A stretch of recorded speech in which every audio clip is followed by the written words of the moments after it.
and we're gonna be watching the creative announcement stream, so to see what we get next year as well on this stream. So yeah, pretty fun. That looks very wonky though.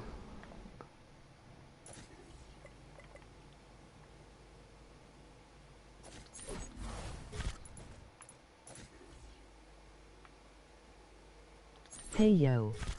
Sup? What's up, guys? Dang, straight off the bat.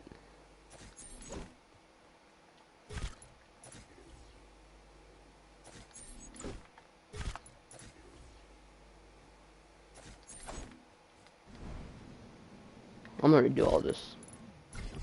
Just cause that does not freaking look the way I wanted it to look. No streaming for so long, man. No, I streamed yesterday. It was a little late night one though. Today though, we're streaming the announcement. Yesterday. But later we're He streaming that. streamed. Or not later, Okay. but at 2 o'clock or 1 o'clock, we're watching the stream that's announcing new features for Creative Mode next year. So we'll watch that in Party Royale. So yeah, we're doing two things: work on the hub and then do that. Oh. But for now, we'll work on the hub. That's our plans for today. Nothing too crazy.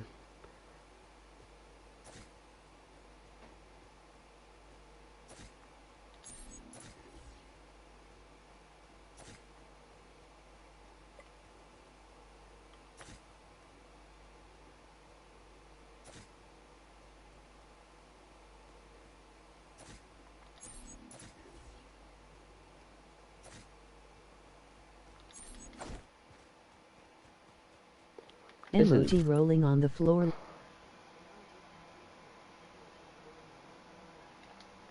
You erased me as a friend? Alright, sorry that Mark. took longer than expected. I'm back. it's good. I'm for a little streaming now. bit. So Alright. are you gonna be able to watch the stream later on Party Royale with me whenever they announce I'm gonna stuff? try. Yeah, I'm Alright. gonna try. Oh, I'm just redoing this because it's a pixel off and it's just annoying me. Yeah, I'm trying to do this, which is a nightmare, bro. Oh, no, the only thing that's gonna help you.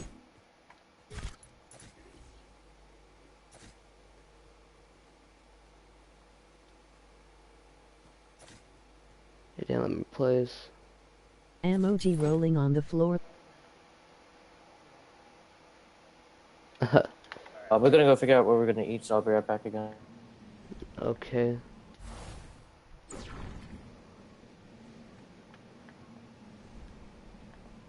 Very unique, to say the least of that. Okay.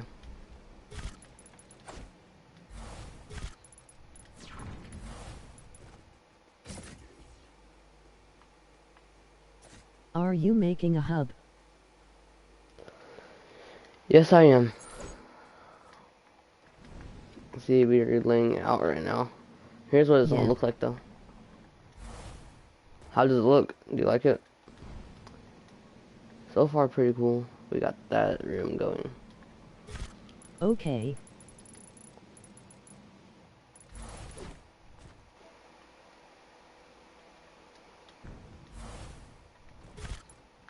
Yes, I love it.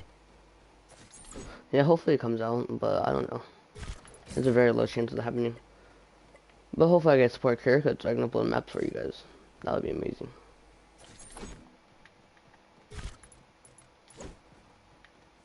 But I'm not the only one working on it. LJ is helping me as well. That's pretty cool. It's a big old work in progress right now.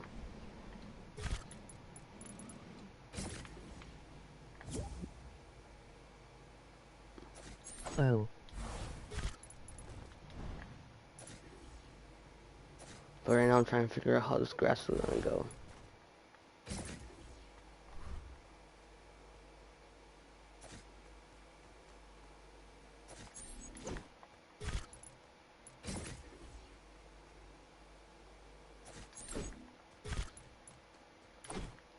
I think that'll work.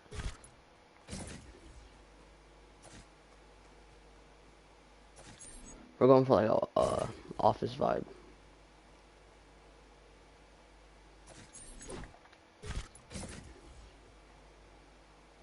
Hey in here. Alright, what's up, Boo. programs? Boo. Boo.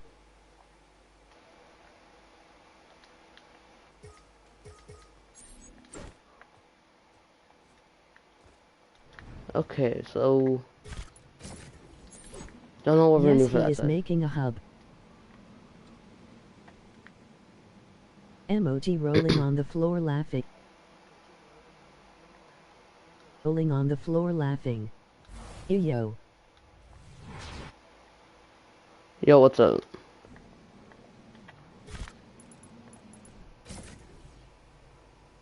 I need to start doing more daytime streams. I get a lot more people that are on instead of at night. It seems like it.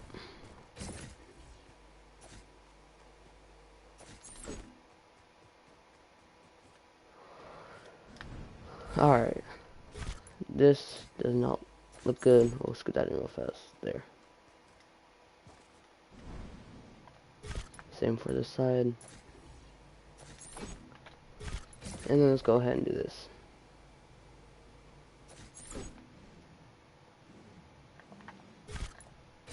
That looks okay, I guess. Boo.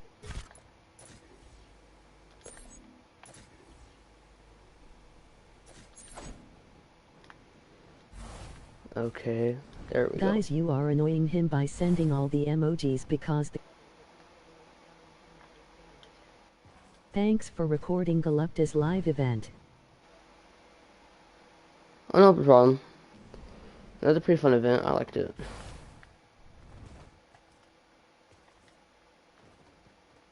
Okay, I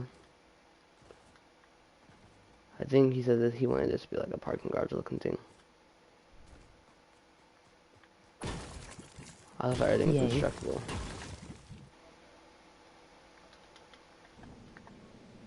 Okay, we need to start doing the interior of here soon as well.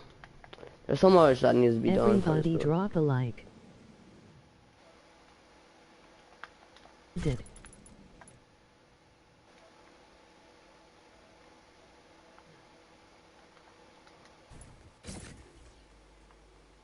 Noyes. Oh yeah, the roads are screwed up like this. Cause I selected them.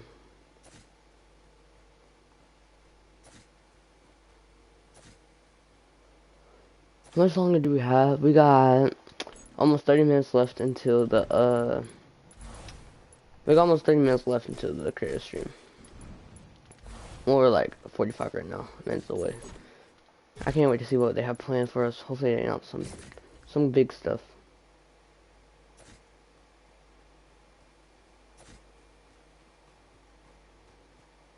But I don't know. If my map gets published, can you feature it? I don't choose who features what. They choose it, not me. Are you in PlayStation? Yes, I'm on PlayStation.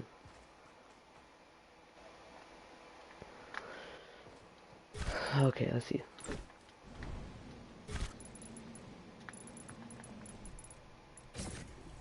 Okay.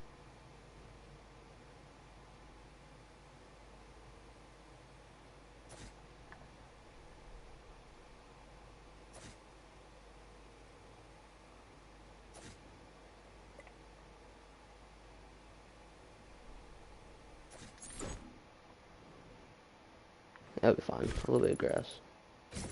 Shouldn't really hurt.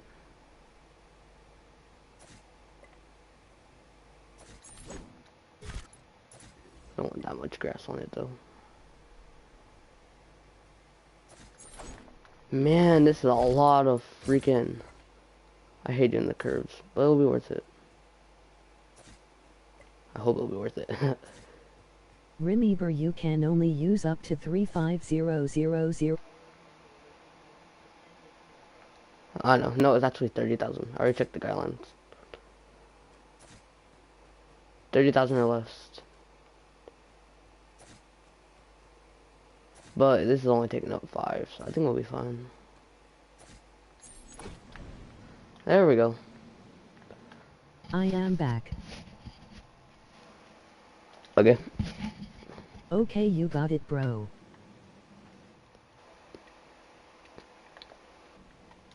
So now, if we're gonna make this a check-in building, I'm gonna make the entrance probably right here.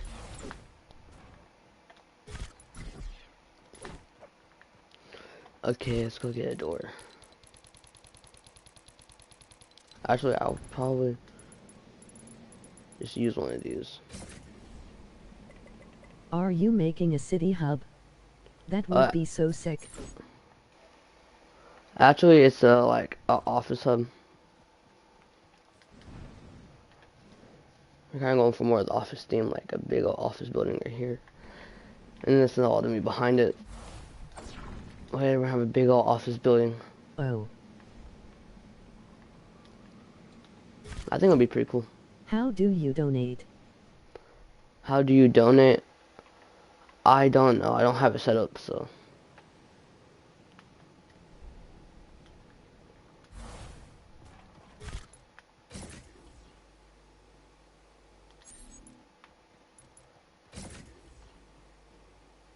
Oh, okay.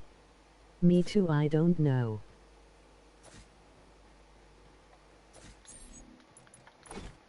Okay, I need to figure out what we're doing right here. So I think I'll put the parking lot right here. That'll be the entrance to the back area, which will work. So this shouldn't be too bad for a parking lot.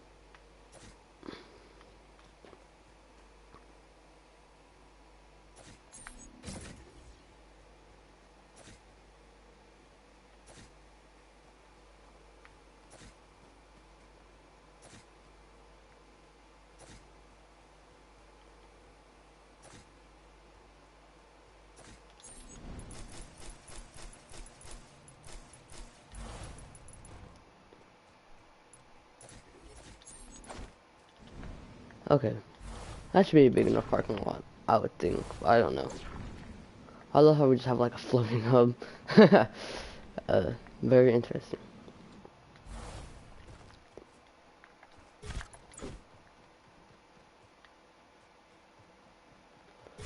So let's go ahead and just build more of the wall right here. Do you have any idea what you are going to do for a little quest? Yeah, I have an idea. I have an idea.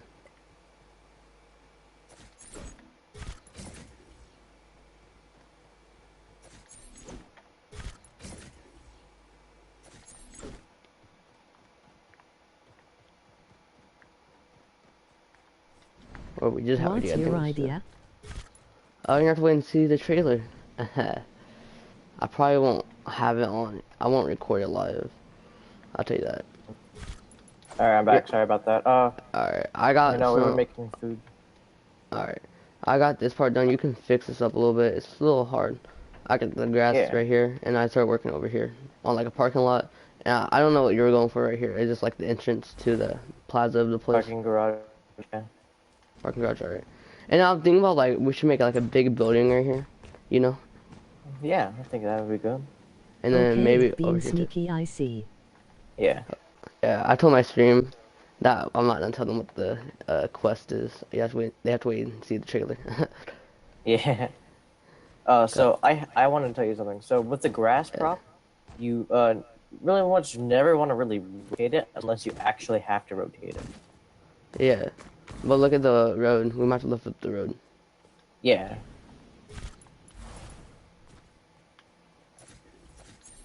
All right. So, let's see. I'll go ahead and lift up the road and see that hope. Yeah. No, this is amazing. I love this. Yeah, I did this all last night while you were wherever you went. Yeah, I was trying to. I don't even remember. I think I was passed out. I don't even remember what happened. I remember I was typing on. I was going for the highest point in one of my games, and I don't remember anything after that. I think I either passed out or I went in insane mode.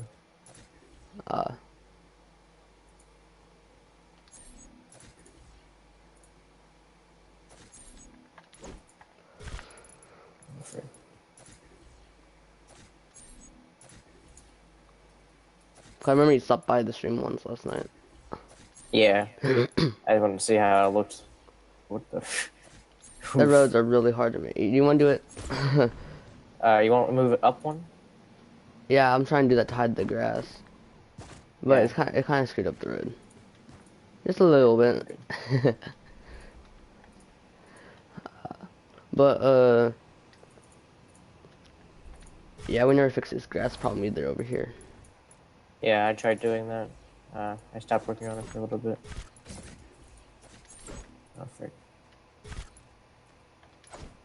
I get it. I get that you're trying to do this, but just a reminder, you can also use, the freaking, like grid snap. Yeah, I'm on Good Snap 8 right now.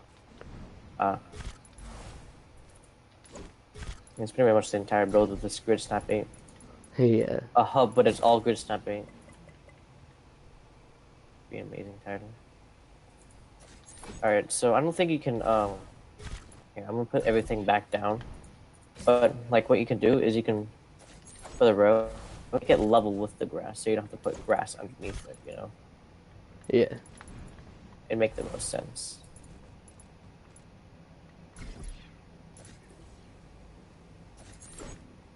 Alright.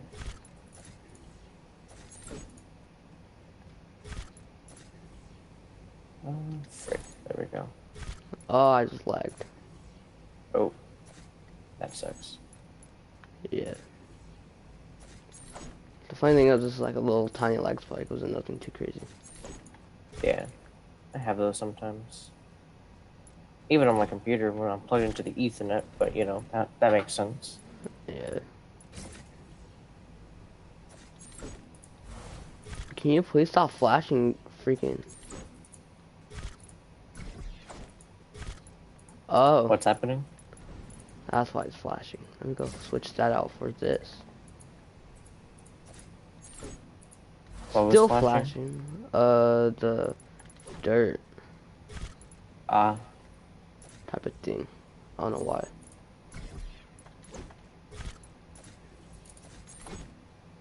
Oh, that fixed it. I mean, I'm fine with the grass and the road. I mean, it looks cool, to be honest. Yeah. We got a little bit. It goes with the Crop overgrown grass piece section. so it Crop the grass piece so it doesn't flash. Actually, I Yeah. think it'll be fine like this. It's just a tiny bit of flashing. Yeah, No, not it's too nothing much. too much. It's So I only think, it's only when you look at it. The flashing only happens when you look at it. I think yeah, it does. with the phone. No, it happens whenever you're. It's happening without looking at it with the phone. Well, it's just a tiny bit. Just a tiny bit, yeah. I think it'll be fine, but I don't know. I think one of the grass props are one of the like. You cut. have that problem Gee. when you're looking at it with the phone. It's just the grass itself is just the weird problem. LOL. Yeah. His palms are sweating. Lol. That does not work. Oh no. I hate whenever that happens. What happened? I put down something inside of this wall and I had to move the wall backwards. Oh.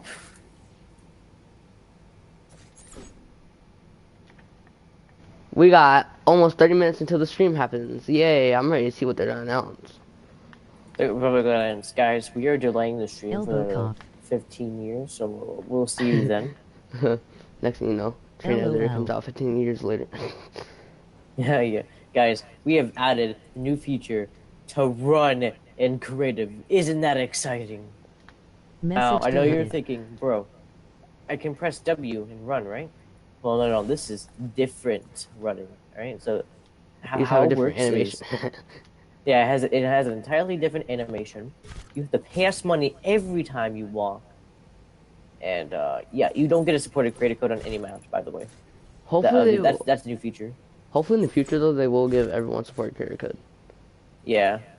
Or not support creator code, but the rights to publish. Why they're trying to do that. That would be amazing to at least be able to publish without having to sign up for it and wait like a We'll year. also make a parking Yeah, you know lot. how they have the island fill right now in the creative when you're matchmaking. Yeah. Yeah, I think that's what they're gonna do for a publishing map. So you can like when you publish a map, your map will go on that page. Yeah, Like, it's with like a some Super Mario cars. Bros. Style, you know, the Super Mario Yeah. page. You can browse the levels, play them. Oh yeah. Yeah. Yeah, no, I'm just gonna move the entire thing downwards. It looks Okay. good. So I don't know how this parking garage is gonna work. I think we'll just use this at like the entrance to behind the building. You know, the little Yeah, plaza it's gonna be like I don't think it's gonna be a parking garage anymore. I think it's gonna be like walkway, a pretty much. walkway. Yeah, and this could be like an office building. Make a parking Yeah. lot with some cars. That's what we're gonna do. We're gonna make a parking lot with some cars in a minute. Yeah. Wait, wait, I just had I had the biggest brain. You know What? how Jonesy and the loop, are connected? What if this is like 50? It will be You're amazing. lagging. Oh, yeah, I don't know. Like what if Jonesy's office is actually this entire city, like his world? It's Oh just yeah, we this. can make it Let connected us to go. phone. Yeah, I guess, but like Jonesy's office, right? We create that, but it's all overgrown because it's in the future. Yeah. Yo, I'm getting a lot more views than I did last night on my stream. How many views you got? I got 4 so far, plus like 4 earlier. Last night I got 25 in total. Ooh, nice. The freaking prop glitch. Yeah, that looks cool. That's very realistic, I think. Yeah, we're going. Except So with you want the this to be like? grass. Oh, we gotta fix the road too. No. The grass is fine because we're gonna put Are you overgrown stuff going on to it, so add it's the kind of yellow? cover. We're going for like. Are we gonna add yellow stripes on the road or what? I think it's Or gonna we go just keep out it to like the white line. it's gonna be like a full. Oh frick! Like we have like. Well, Oh, we there's can't. the- We can't have a This hub city is over sick. there. We can Nah, have a that's city fine, over like- here. Yeah, it's like But they'll we- be at the very back of the barrier, so like you can't see the back of it, but like Oh yeah, this we'll will have like end the right here. cityscape. The cityscape. Yeah, Alright. you know Once how we- Call of Duty Black Ops was like the freaking maps on the outside, just low texture polygons. Yeah. But then, of course, have like a million million memory. Where are we at? We only have 7,000. Really? For all this? And it looks great already. Yeah. We got a lot of work to go though. Yeah.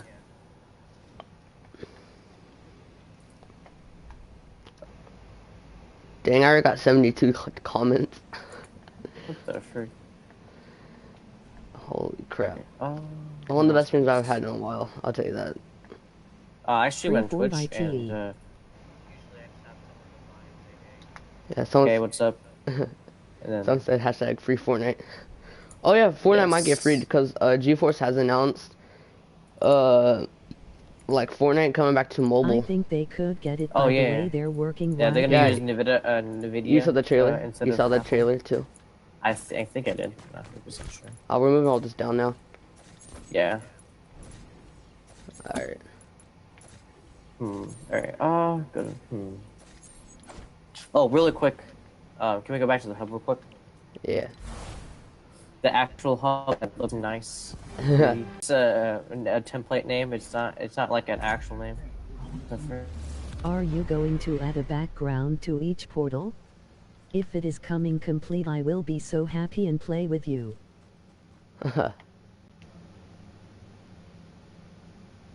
If it Like pigs in a blanket, I think it was called, with hot Yeah. dogs in the middle. yeah. Me So too. I was up all night. I think. Yeah. Oh wait, you don't have edits. No. Idiots. 1 second. Thought you did.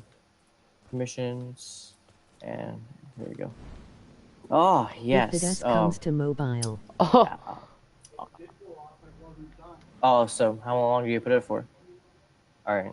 Yeah. So I got over to 500 million points. you got Under what? These weak arms are 500 heavy. million points. Are you on mobile M sub pan? It didn't take like 2-3 seconds. Yes. It took I think like it took 44 minutes, I think. Dang. You've had these many score managers. Yeah, bro. Ani There's Padios. so many. Oh, I Oh, yeah. Yeah, I was like, I would copy and paste it as like, channel limits, overflow, settings channel to none. I was Yeah. like, Sorry if I oh, don't hear great. you. My stream is commenting. I have it text Yeah, speech. no, you're Yeah. good. It's Yeah. just my microphone's also trash too. Yeah, don't delete this one. This is useful information right here. What's up? Yeah. Hey, what's up, guys? Welcome to the stream. Delay 3 seconds. Eep, what's Same up? thing on this one. Delay. So it's kind of like a simulator. Yeah. Yeah, it's pretty much like that. That's where I got the idea from. I've started building like the main stuff where you can like actually go back, get coins and stuff. But this is just a test area. This is the player information in the store, so you Yeah. can go into the shop, and then someone randomly will get selected as an NPC here. How do then you I can get see- selected? It'll be weird, but see if the player bottle's in here, I'll just have a text saying player info not found, and then you can. The sides haven't been done yet, but if you go up here, this is if anyone's up here, like you know, if you have like 6 people in here, I have there to will be go before depending on where they 100. spawn, and they have overall. Yeah. Not how much they have currently, but have overall. I'm gonna make a coins for currency, like it's gonna be on the side how much they have. That's pretty But cool. it's just kind of like a type leaderboards thing. So When you let me make- start the game because there's a thing I wanted to test. So I have one button, and I wanted to make sure this button make sure like I don't have to like copy and paste it for 16 different channels. You How know, did you putter the drift? Please because tell that's me, wasting please. channels. How did I do what?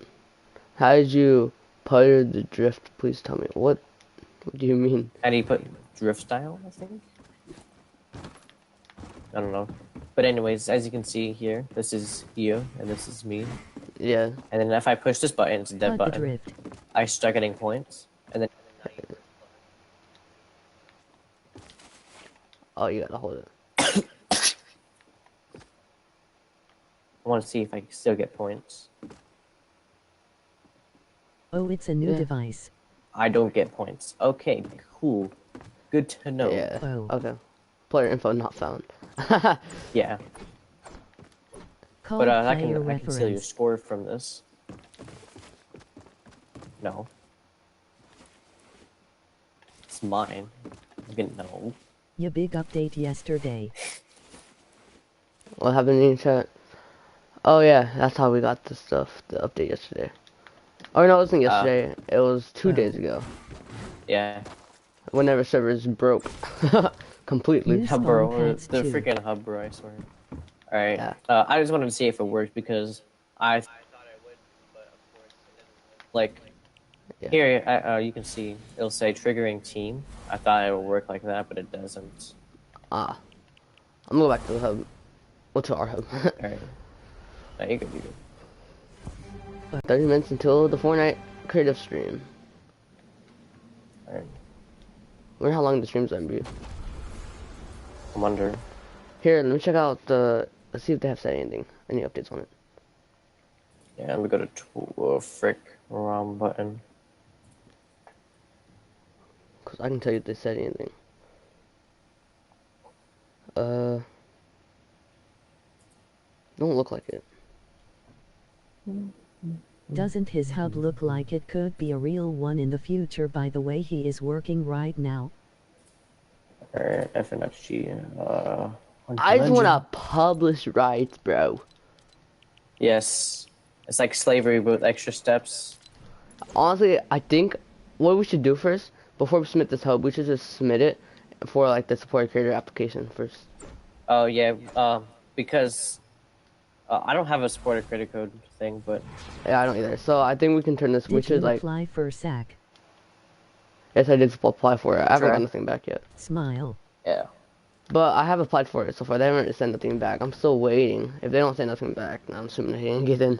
It's been almost 2 weeks. Smile. Isn't it possible to get up here and then just... Alright, yeah, it is possible to get up here. walk up here, and then look you. Yeah, we're gonna have to fix that. Honestly, I think we're just gonna do this. It One second, my usually food is ready, takes a so I'll be month right or back. so. Yeah, let me go that way. It takes a month. Okay. You say you'll be right back. Okay. It takes a month for support career code. Holy crap. Hopefully, I'll get it soon. They'll tell me about it. Oh. 'Cause I've been almost waiting for a month. You know what? I'm feeling like doing a mechanic. I don't feel like waiting on these mechanics. I want to do one. Or some. Let's go do the elevator. The simplest one. 'Cause you know why? Mechanics are fun. I would like to test it out. Wrong freaking side. Okay, I have to turn on grid snap 32 for this. Yeah, it took me 2 months and a week to hear back from. Yeah, it takes a while sometimes.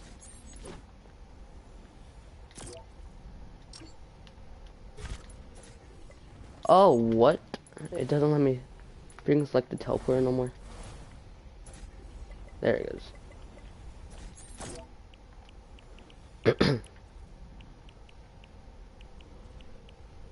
No, no, no.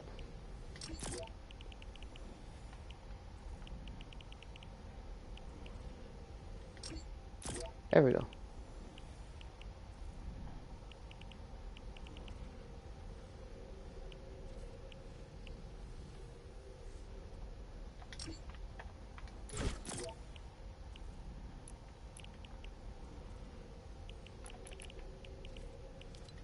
Oops.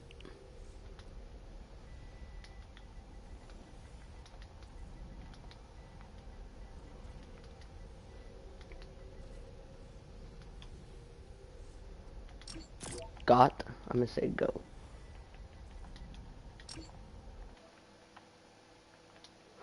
Go to Among Us. Nah, I'm not trying to advertise it.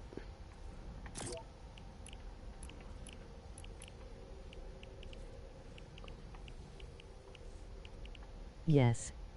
Do it. But then come back.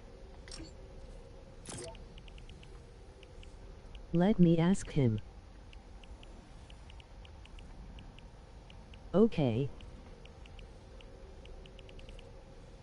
Well, it's up to you if you want to do it, but I'd say no. I don't like self-advertising.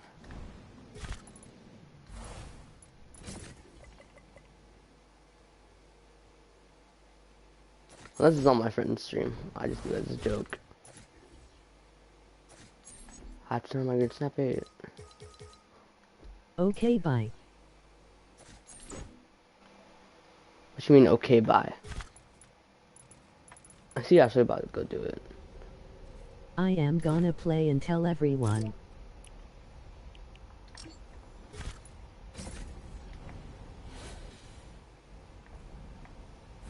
Okay, Legu.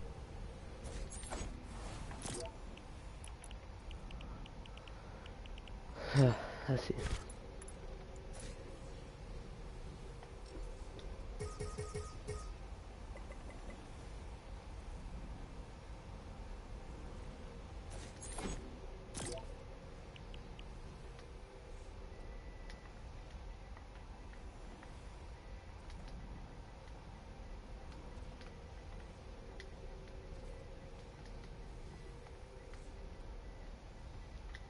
Do you want the auto open door for the entrance in your elevator or keep it the way you have right now? You meant the way I have it.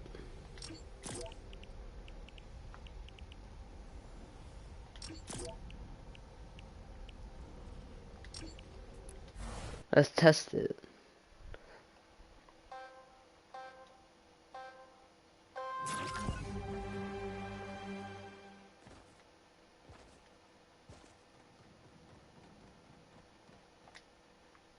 Okay. I have to make it where it disables as well. Because it shouldn't be doing that. Okay. It works though.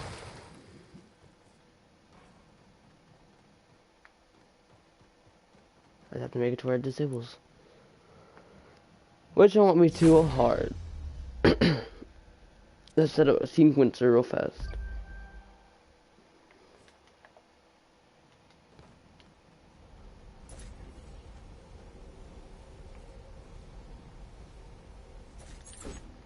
Isn't this where they'll usually stand? Is like right over here.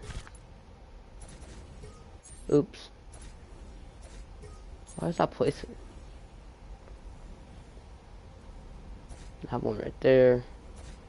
Right. Hold up. I do not want me doing that right now.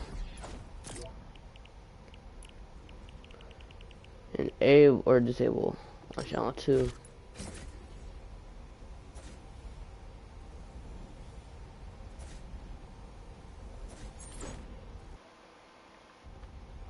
Okay.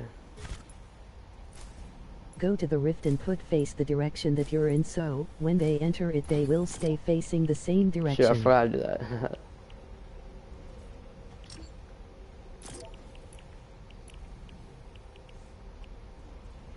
No. What time is it? Oh, it's about to be time for the stream. The Fortnite creative stream.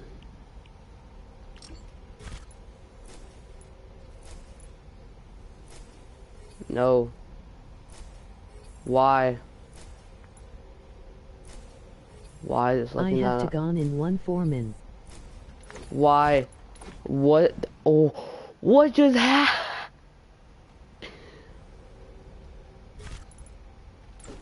Oh my gosh, okay. Why is it not selecting the teleport? It's I gotta make them glitched visible. LOL.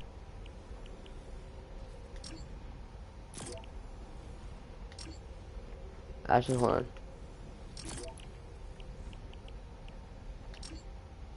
I know what I gotta do. I need to go all the way over here. Or, right there. And press that.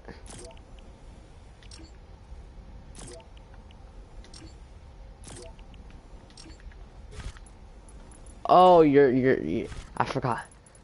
Since they're enabled, I can freaking teleport. Should make it so hard to get the ones back there. I go add in 2 games and tell everyone. Why did I Nice. select the elevator though?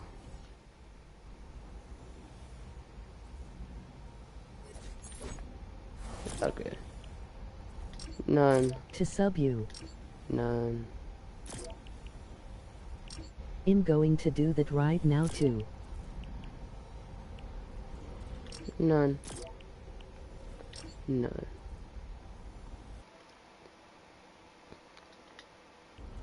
None. And none. Let's go over here, turn all these to none.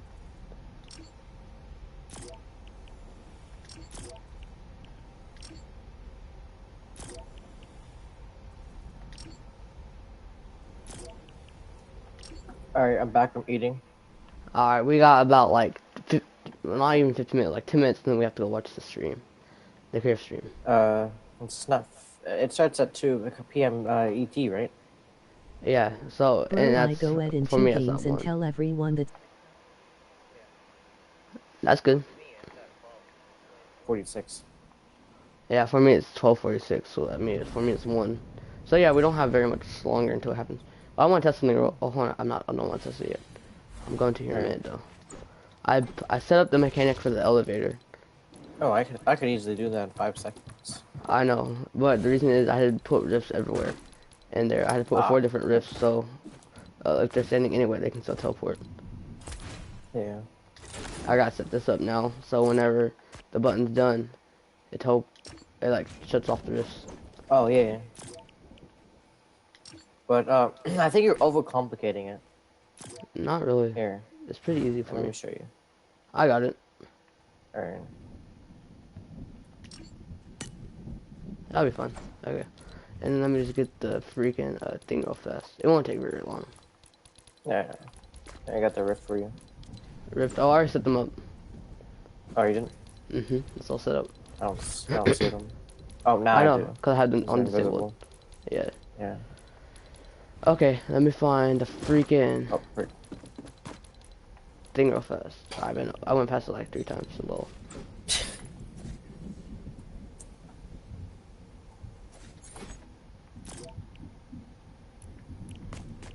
When trigger chance on channel 2. Okay. It should be all set. What about channel Oh, 1, I huh? forgot to set the sequencer up. And make Bruh. it enable on channel 1. My bad.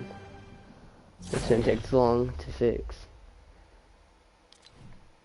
I do that sometimes. Yeah? Oh, Holy crap. I went to famous YouTuber and told everyone to raid the cotton sub. you went to a famous YouTuber and told everyone to raid the chat and sub. To me? Lol. That's clickbait, bruh. Yes. That's too fast. Yeah, I gotta fix it. Okay. Tim the Tad Man. Who asked the YouTuber? Tim the Tat. They won't do nothing, bro.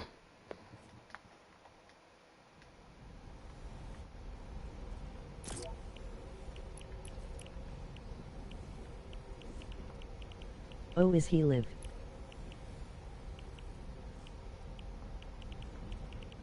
No. I try, it's hard, chat goes so fast. Yes.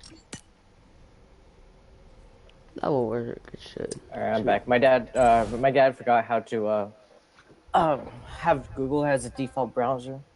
I can't move forward. The frick? Yeah, because the game was starting. Okay. Yeah. Let's go see if this So, works. like, after the game started, I still couldn't. Oh. Yeah. What just happened? Did we get teleported without even realizing? Yeah, we Because did. the rooms are exactly the same. Oh. Yeah. Yeah. It's kind of weird because you have it on a weird thing. But here, in the game. Hold up. I don't even realize I'm getting teleported to the 2nd floor. There we go. Yeah. We can fix that up a little bit though. And it's just a side thing. I don't even think no one's gonna use it. Here, I'm gonna show you what I do on the elevators. Why do the rifts show for a second? I don't know why they show for a second. It's weird. 10 minutes How into the many stream. channel browsers you have? 10. What do you mean I have 10 Alright. channel browsers? Yeah, what the frick? Oh, I got DM something. Oh, those are just all the teleporters, that's why. Yeah. Why Hold on. did the chicken cross the road? This is how I do it. Alright. Why did the chicken cross the road? Why? Because they wanted demonetization. Why? To get to the idiot's house. To get to the idiot's house. Huh? Oh no, oh no. Don't do it to him, bro. Don't do it to him.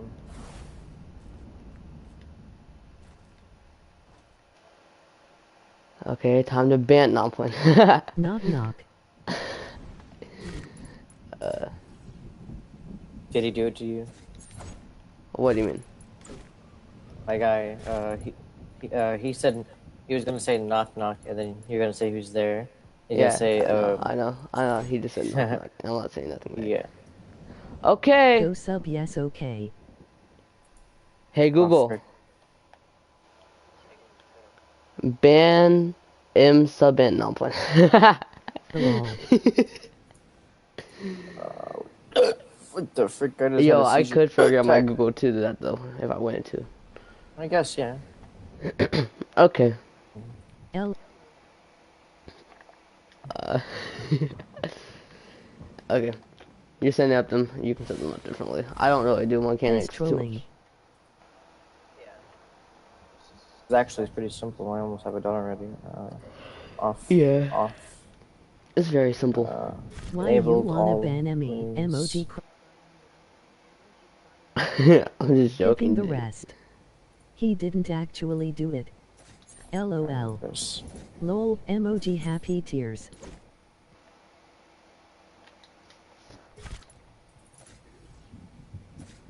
Okay. Alright. A little bit more I think building, it and then we're gonna go works. watch this stream. You want me to start the Yeah. game for you? 1 second. I'll use it. I did that at the beginning, but if you're sitting in a different position, it doesn't teleport you. No, it does. Alright, shut the game. Okay. Oh, you resized it, ain't you? That's what you should do. Nah, I didn't resize anything. Oh. Wait, I have fight enabled? Bro. Yeah, we have Don't to. worry, he ain't gonna ban anyone. Yeah. Dinosaur proof 150. What the frick? That worked. Yeah, see, look. I can press the button. Look, I can press the button from anywhere. What made that work? Oh, I know what you did with the button. You didn't do it to this one though. I did both of them. Ah. And I put it on, when, press E, it teleports you instantly up here. Mm. Not How did instant. you I'm not set gonna up put it the? on. Did you put the teleport in the middle? Is that what you did? You just put it in Yeah. the middle. Yeah, I had yeah, it yeah, further press back, E. I think. No, I only have one teleporter. I have an idea for elevator so it doesn't. Oh no, we're fine with it looking like this. It doesn't look the same whenever we go up. Cause let me show you. Yeah, but I was gonna put like a Yeah. delay on it, so like it takes a little bit. Oh, what the frick is? Oh, What look, happened? it's a pixel off. Look at that. Ah, yeah. Fun. Then we got a room up here. I don't know if we're gonna put up here yet. Yeah, we're probably gonna have, like gaming PCs up here, and then just like override it with. Anyway, I think that's enough work. Let's go watch this stream. All right. It's gonna start in about 5 minutes. Ready to watch it? Yeah. Yeah. Hold on. What are you doing right no. now? Emoji rolling on the floor laughing. It's live right now. It is? It already started. Yeah. Bye. Oh no, I'm not ending the stream, guys. Wait, how long did it start? It's still starting, but it's Elbow an cough. ad right now. Bye. You guys said what? Is everyone leaving the stream now? Alright. They said streaming on Party Royale, right? No, it's year 2020 and a review for the Unreal Engine. Here, We can you have to leave the go match? in 3 min. Yeah. I'm pretty sure they said that it's streaming on Party Royale. Let's see. No, I am not.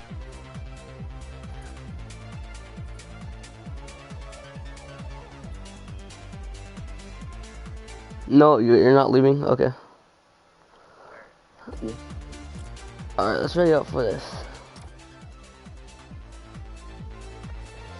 Do you get the free music track? I was saying Yeah, I goodbye got to Mensa programs. I was saying goodbye to programs. Okay. Show skins. Oh, starting in 4 minutes. I know it is. I told you. You didn't know that? No, look, I have this little timer, bro. Mm. A fireplace. That's cool.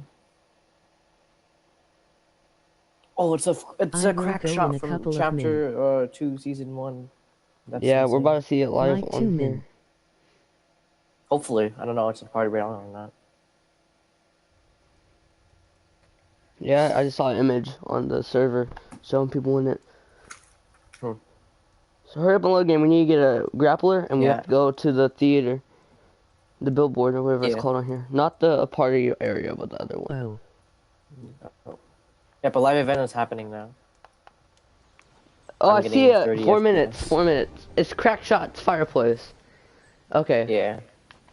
Let me go and get a grappler real fast. Which I don't remember where the locations for all of them. I know where they are. They are around over They're- here. I'm looking. Yeah, there's some over here for me. Oh, there's actually some at the stage, I think. Yeah, I got some right here. I'm about to get to the stage. The stage is the big screen. That's where we have to go to. It is the live Yeah, event. the main stage. Are the It's not- grapplers over there? Yeah. I've seen. It's not a live event. It's like a show. We're watching the reveal of everything that they're gonna reveal stuff for next year No, creative it's mode. part royal. Yeah, I It's gonna want be to Who's fun. see playing that. with? I'm playing. Who am I playing with? You said. I'm playing with one of my friends, LJ. Yeah, what's up, guys?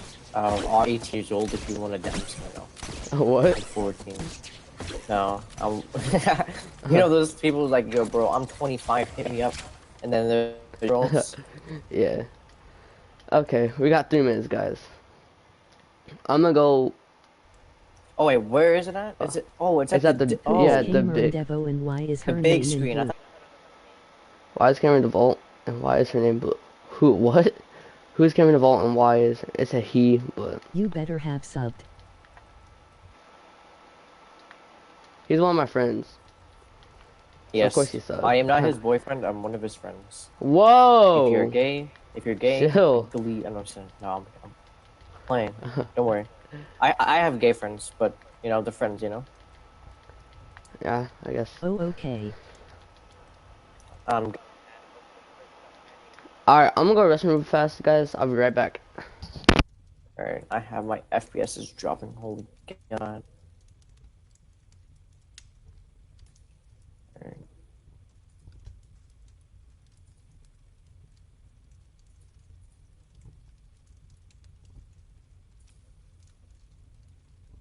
Look at the I'm gonna big watch it from screen. stream. Wow. I have to go bye. Bye.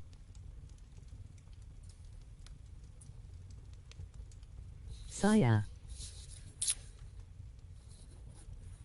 This is gonna be hog. Oh, so let me entertain you guys while he's. I got FPS. What the frick? Tell him bye when he 1 second. comes back from me, I got the okay? textures down. Holy crap. Alright, I'm back. Tell him. See you, Cameron. See you guys. Are you guys? Who's all leaving? I'm watching. I'm watching it from the stream, the Twitch stream, because my Fortnite's kind of gay right now. Oh, mine's working just fine. I am not leaving. Nice. You're not leaving. Alright, Cameron. Yeah, we're about to see the I have like creative announcements. How long is this stream supposed to be for? I am not leaving. 30 FPS. Oh, you're lagging. Yeah, I had 30 FPS. I am still having 30 FPS because of this. Oh, you two are not leaving. Okay. Low latency mode. Where's that at? Let's go 480p. 30 seconds left. And then we're about to see, hopefully, 10 some good seconds. stuff. 9, 8, 7, 6, 5, 4, 3, 2, 1. And we're watching it on the Switch.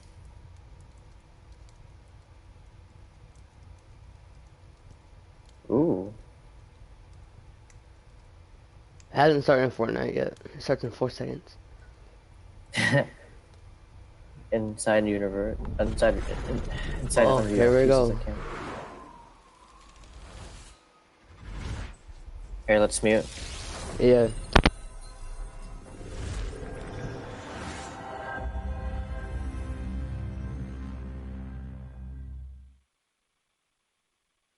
Hi everyone, and welcome to Inside Unreal, a weekly show on Twitch where we learn, explore, and celebrate everything Unreal. And hi everyone who's watching from Party Royale. Exciting to have you here. This is our annual year in review live stream where we look at the exciting happenings in the last year in the Unreal Engine and Epic Games communities. I'm your host Victor Broden, and joining us today from the comforts of our own homes are Tim Sweeney, Epic CEO and founder, Brian Karras, Technical Director of Graphics, Grayson Edge, Senior Cinematic Designer, and last but not least, Amanda Shade, Fellow Community Manager. Welcome all to the show today. We have plenty of exciting topics to talk about, but first I would like to let everyone know in chat that you can submit questions for our guests today at twitch.tv/Unreal Wow. Engine. And now let's dive into today's first topic. I think without question, the hottest topic in the games industry today, or this year, is the release of next-gen consoles, which brings many advancements in hardware and core technologies. We know that lots of studios are already shipping next-gen games with Unreal Engine 4. And I'd like to talk a little bit to you all about what is it about the next-gen consoles that has you the most excited about the future of the games industry? I can go on that. Immersion for me is going to be something really cool. I think that the amount of immersion and realism in video games is really exciting, and the amount of technology that's behind that. I think that When I was younger, there was a lot of things I wanted to see with video games, and I feel like we're now just getting into that area where it's just becomes very realistic and very immersive and very cool. So I think there's a lot of really exciting stuff for the player, but I also think for creatives, I think there's a lot of great stuff as well.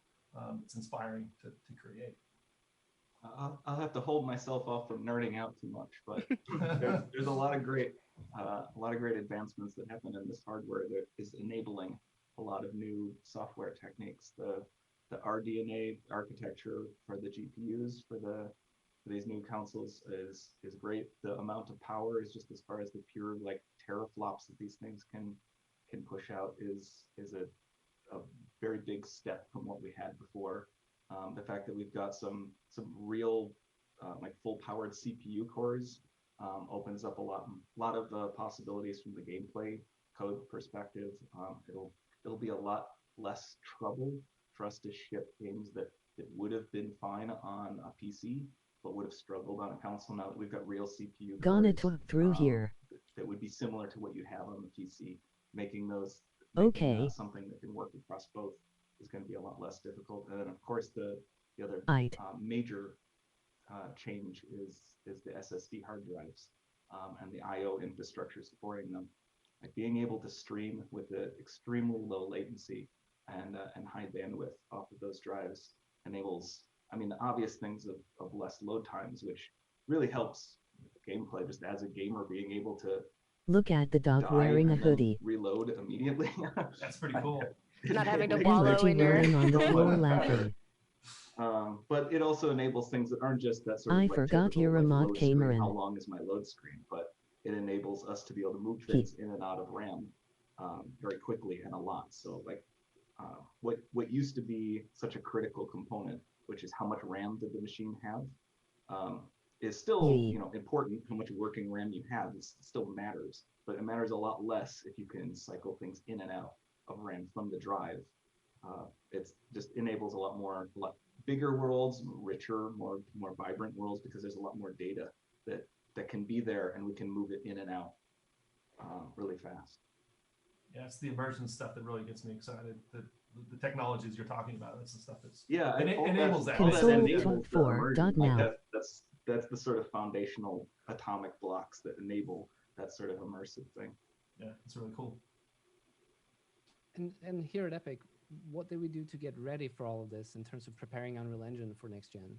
My internet is so we've been bad I preparing can't for a see while. the stream Like, well. there is evolutionary jumps that happen. Like we've been working on a virtual texturing system in the past that can support like really large resolution textures, and we can get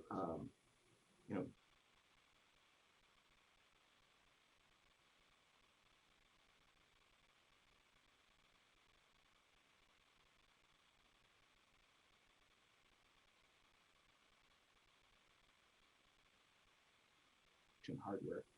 The two of which that were like key things that we showed off, and in our last tech demo was nanite virtual geometry, like micro polygon level rendering tech, and Lumen, our dynamic GI system that gives like really beautiful lighting that's completely dynamic with no bake times.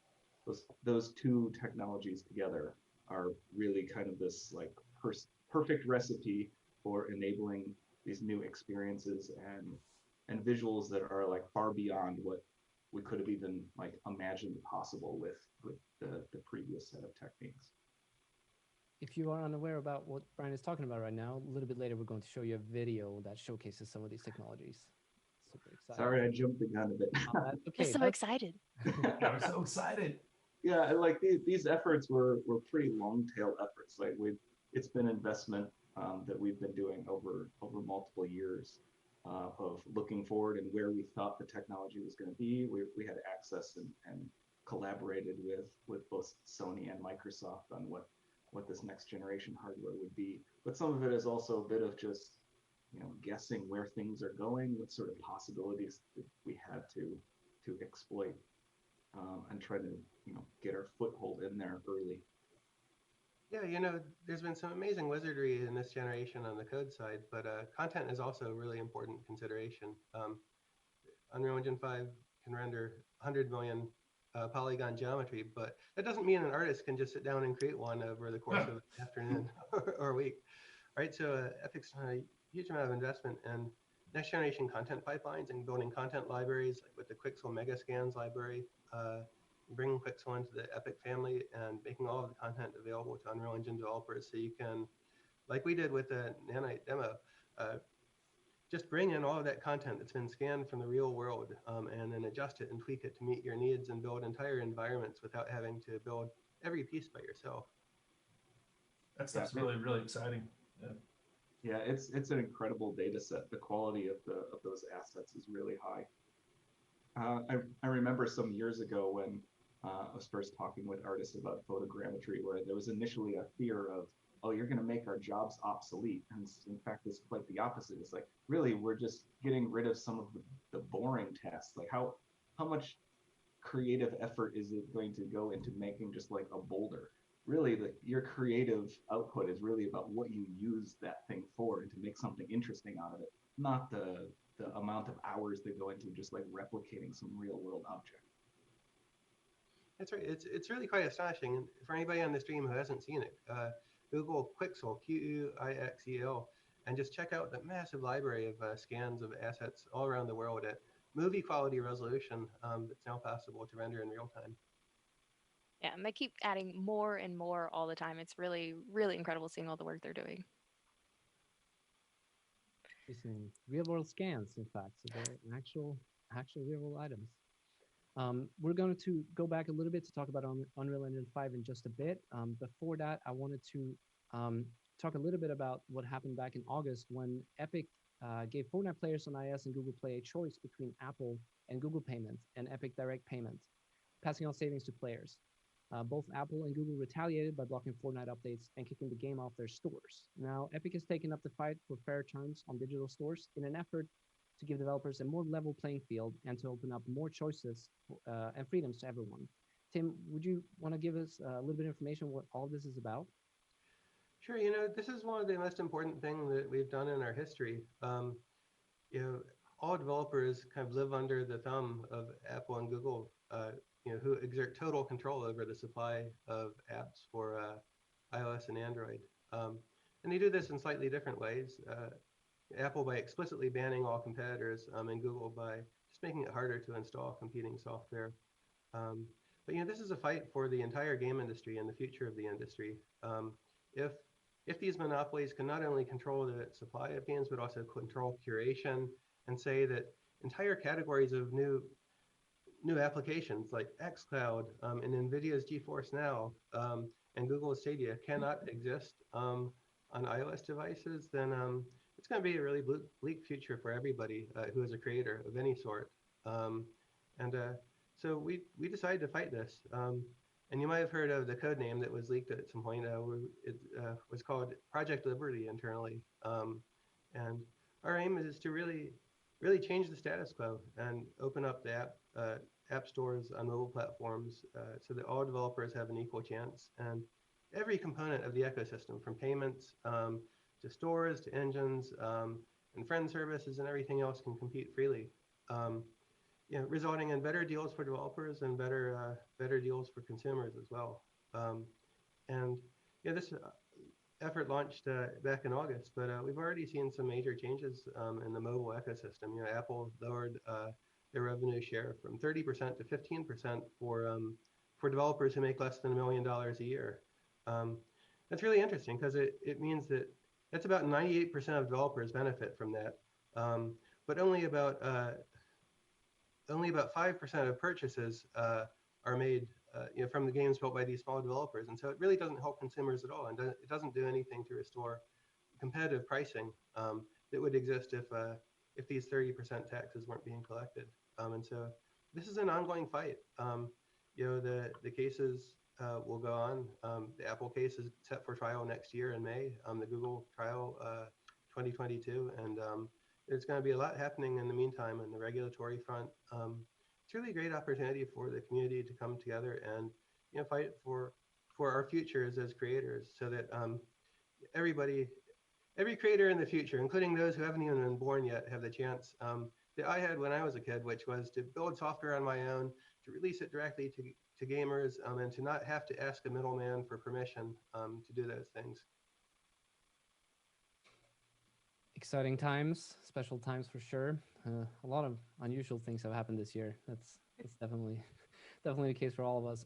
Why don't we go ahead and play the free Fortnite video for all of you who haven't seen that? Today, we celebrate the anniversary of the Platform Unification Directives. For years, they have given us their songs, their labor, their dreams. In exchange, we have taken our tribute, our profits, our control. This power is ours and ours alone. We shall prevail.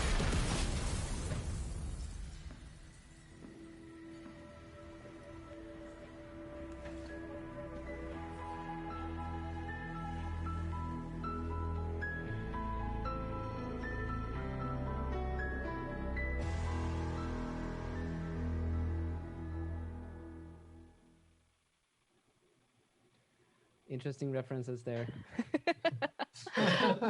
Nice hat, Tim. The hats are key to the battle. Excellent. Yeah, so that's, if you hadn't seen it before, there it was. It's a great testament to the initiative at large. So moving on to probably Unreal Engine's biggest announcement of the year. Earlier, we announced Unreal Engine 5. It was our first showcase, or the first showcase of pixels running live on the PlayStation 5 with Lumen in the land of nanite. So if you haven't seen that video, we'd like to go ahead and show it for you now.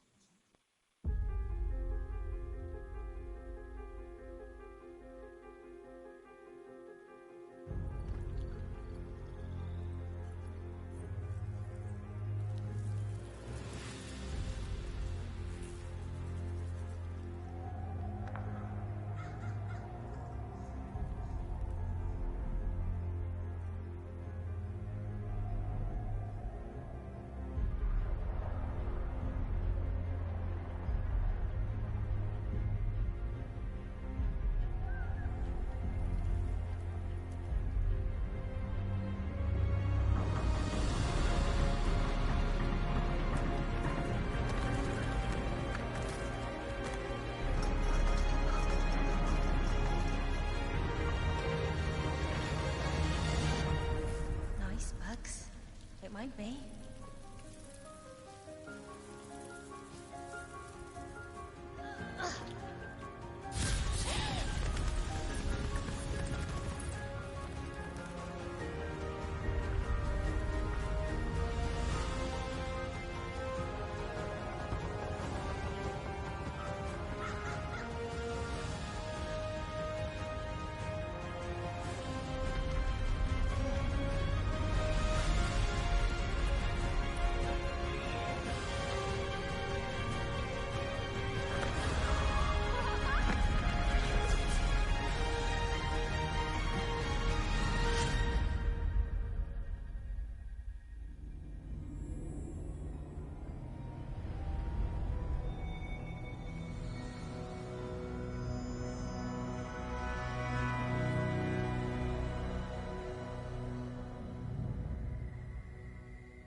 So the demo showcases both the polygon geometry technology, nanite, and Lumen, a fully dynamic global illumination solution. And these are what Brian was sort of mentioning earlier.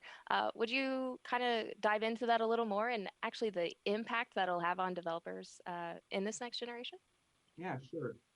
It's with nanite, you get this ability to bring in like film quality, like super high poly assets without the need to do major optimization steps beforehand. This like trims down the amount of time it takes to take a really high quality asset, bring it in, and be able to see it live, and not just see it for the first time, but to be able to actually ship that asset at its full quality, and build a whole world with thousands, hundreds of thousands of those objects in the world, or millions, I guess we actually support. Sometimes these numbers actually get away from me. You can place millions of these objects now.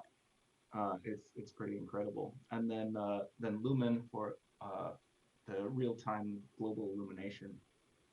You can give like actually dynamic worlds of changing light sources, moving objects around, and not have to go through these like long bake steps to be able to see the process. Like for a lighting artist to be able to just put their lights where they want them to be, interactively place it, and just see it live, just real time. What you see is what you get. Sort of workflows are really powerful from the content creator and the things that it enables for the game, for the worlds to be more dynamic. So those were two really interesting technologies, really cool stuff that we showed off in the demo. But there's a lot more that is coming along with UE5. A lot of content workflows, like animation technology, sound system. There's a ton of cooking pipeline, editor workflows. Like there's the list goes on and on of things that are going to be in UE5. And I think what's also cool here is like this is just where we're starting. Like this is the beginning. Like this is already what stuff looks like. It's really exciting to see where we go. It's like all the different ideas that we have yet to actually to try, different pieces of technology that we haven't really been able to push to their fullest extent. Aspects of the hardware that we're just now able to exploit. So it's really exciting to see like this is where we're starting. Yeah, I remember watching this demo for the first time and getting so many goosebumps, just like in awe at the story and all of the pieces behind it, and knowing and like you said, thinking about the potential of the games coming in the future. So it's like, can't imagine what we're going to see even beyond, and from the folks in our community digging into this. And it's just a really exciting time to be in development, right? Yeah, it really is with cinematic type of stuff, especially as well. It just there's so much great quality stuff that you can get with this technology. It's really exciting, beautiful stuff.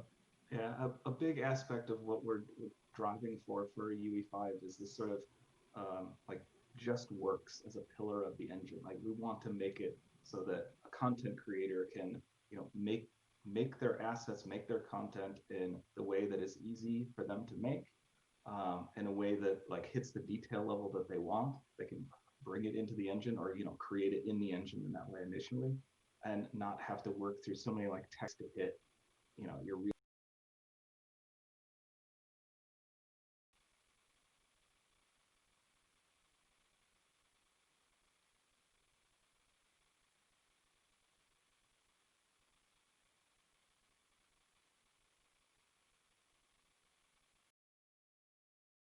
frame rates, or what it takes to actually like realize the thing that they're trying to shoot for.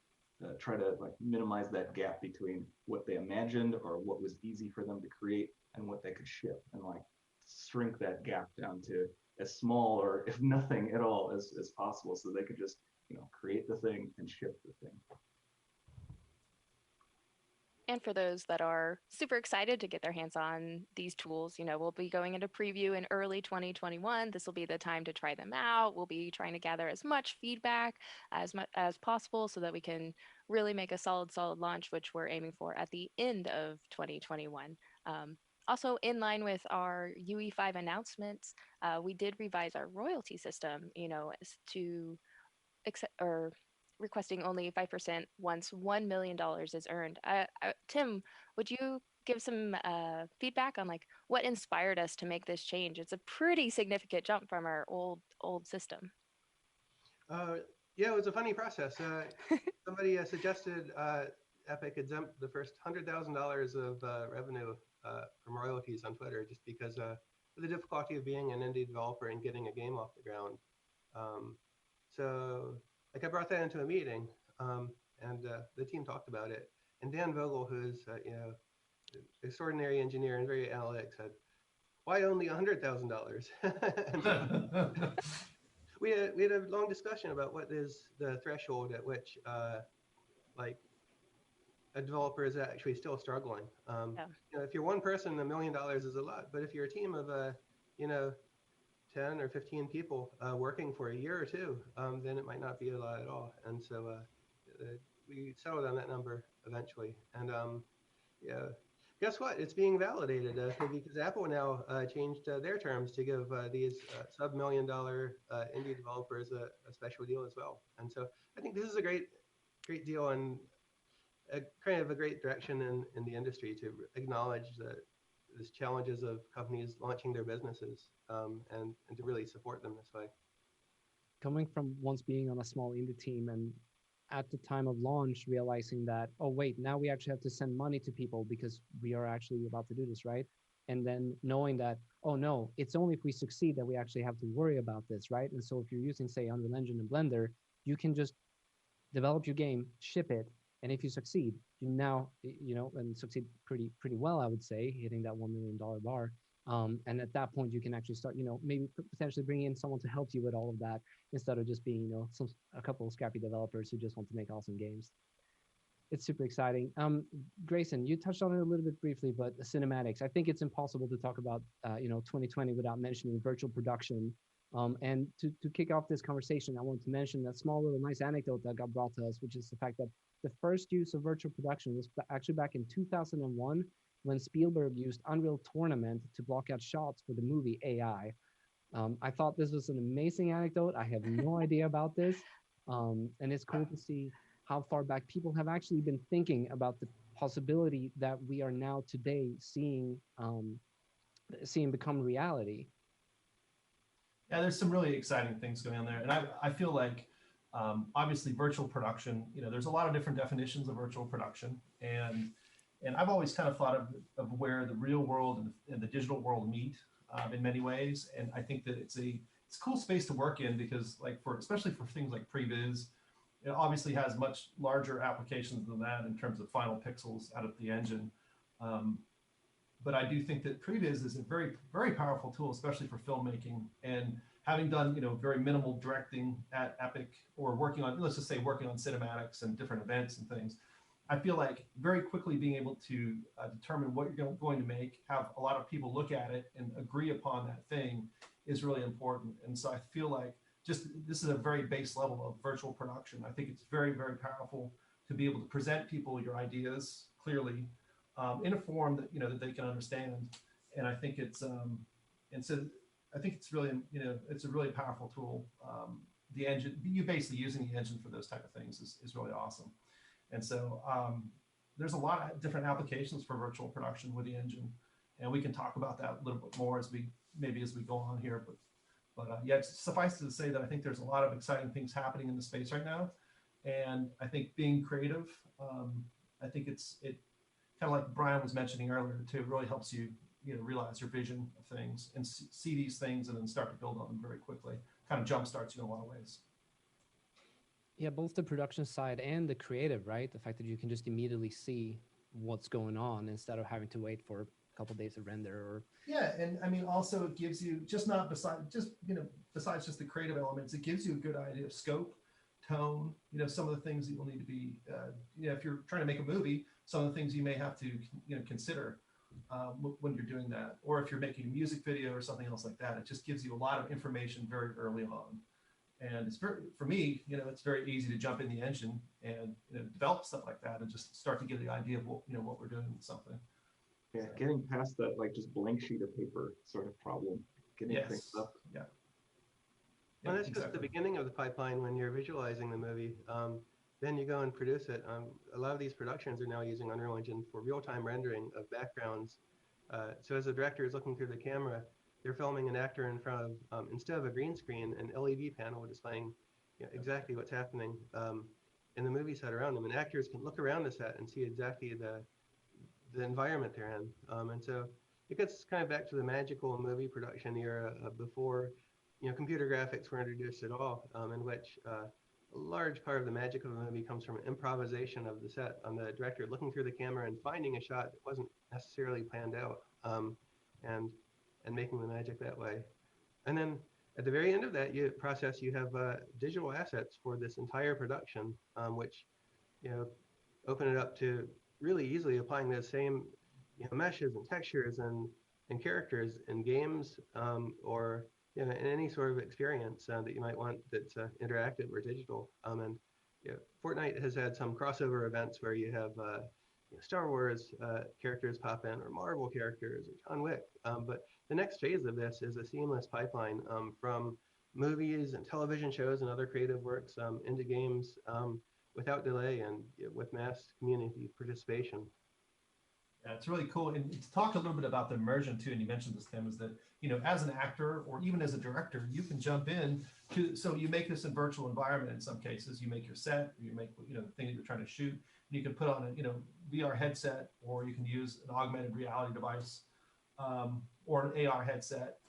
And you can look around, and so you can give direction in a virtual space, either, on the stage that you're capturing the data in, or you can do it remotely as well. And so that's a really powerful tool. And then also from an acting perspective, it's really cool to actually be in the environment that you're going to be acting in. And in some cases, you can see your own avatar, or if you have props, you can see those as well. And from having worked with a few actors, it's really exciting to see them get into the virtual space and start to understand who their character is. Either they can see it in a headset, or they can see it on a screen of some type.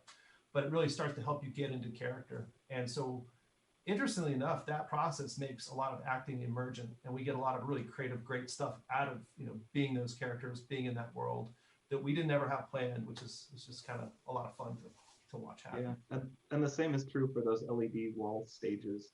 I got the privilege to see a couple of them firsthand, and it's pretty incredible just seeing standing in those volumes, yeah, in those backdrops. There could be points there where it even confuses your own brain, like, where are you? But I just had, when I was standing at one of them, I just needed to take this selfie shot. Like, you have to see this, and that selfie shot just looks like I'm in another place. Yeah, you get the light coming off the screen, so it automatically grounds you in the environment, which is cool. You get the sense of presence that you can when you're using a virtual reality device? Not quite, because they don't completely surround you. They go on in everything that they don't cover the side that the camera has, so they're not a complete volume going in all directions. And you don't get, there's no sort of stereoscopy, so it doesn't look 3D to you. So it doesn't have quite the same presence, but the key thing is that it's lighting everything properly. That's the thing that the camera really wants to pick up. But it's certainly better than standing in front of a green screen, because that doesn't look like anything at all. Yeah, the lighting. You get the full presence of getting, everything moves and parallaxes, and you can see everything in 3D. But it does feel like you're there. And the nice thing is that if you would be acting against another actor, they're going to actually be there, as opposed to seeing them through VR headset. And you can hold props, and all that stuff is going to be physical to you. So I think it's a major step up from the. I'm not an actor, but standing on those stages, that's what it felt like to me. And usually there's also an element too in the foreground with the actor that can be physical traditional set, and then you have the digital background. So it is pretty cool to see all that come together. Well, it just makes the whole process more collaborative too, right? Everybody's talking about the experience and the shots and the takes in the moment versus having to pass it through different parts of the pipeline. And yeah, that gets really interesting too with multi-user and being able to have, in some cases, you're all interacting in the same space. And you can do that there, or you can do it remotely. And that's really powerful as well, that, instead of saying, hey, can we move this light a little bit over there, and somebody having to do that, you can literally reach out and grab a light in a virtual space, and then you can move it, and it will, light in the virtual space and or in the real world. And that's a very cool, that lets people collaborate very easily. This LED screen technology that we're talking about, it was popularized this year by the series The Mandalorian. This was actually the large commercial use of in-camera VFX in the LED volumes, and it has inspired about 100 stages that will be available in the next year. And so this is sort of a new revolution, new movement, and hopefully, I think all of the sort of indie creators out there are hoping that the technology will, eventually get a little bit cheaper to the point where you can rent a stage, to do your shots for a couple of days and just make it more accessible. I'm very excited to see that. I've seen tons of people even starting to use their monitors, right? They have a little monitor up and they've set up little action figures, and they're starting to use this scene just even on a very small scale. So it transverses a lot of that. Yeah, you can use, off-the-shelf available tracking technology like Steam VR to sort of simulate that camera tracking. And so you can actually do a lot of that stuff already today with the your available hardware that you might even have for some of your projects. And it's really cool to see people build this stuff up from a few ideas, and you start adding new ideas to it, and you get some. It's amazing where you can get to with some of that, which is cool. Yeah. And we are really excited to see what the community comes up with in the future. Now, Grayson, you did mention we have talked a little bit about sort of the different use cases for virtual production, and I wanted to go ahead and show something that Weta Digital put together using Unreal Engine. Seth, if you don't mind playing that video for us, please.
Now, for those of you unaware, that entire short was created entirely inside Unreal Engine, which is quite the astonishment, using some of our new fur and hair technology alongside Control Rig, which was used to animate the characters.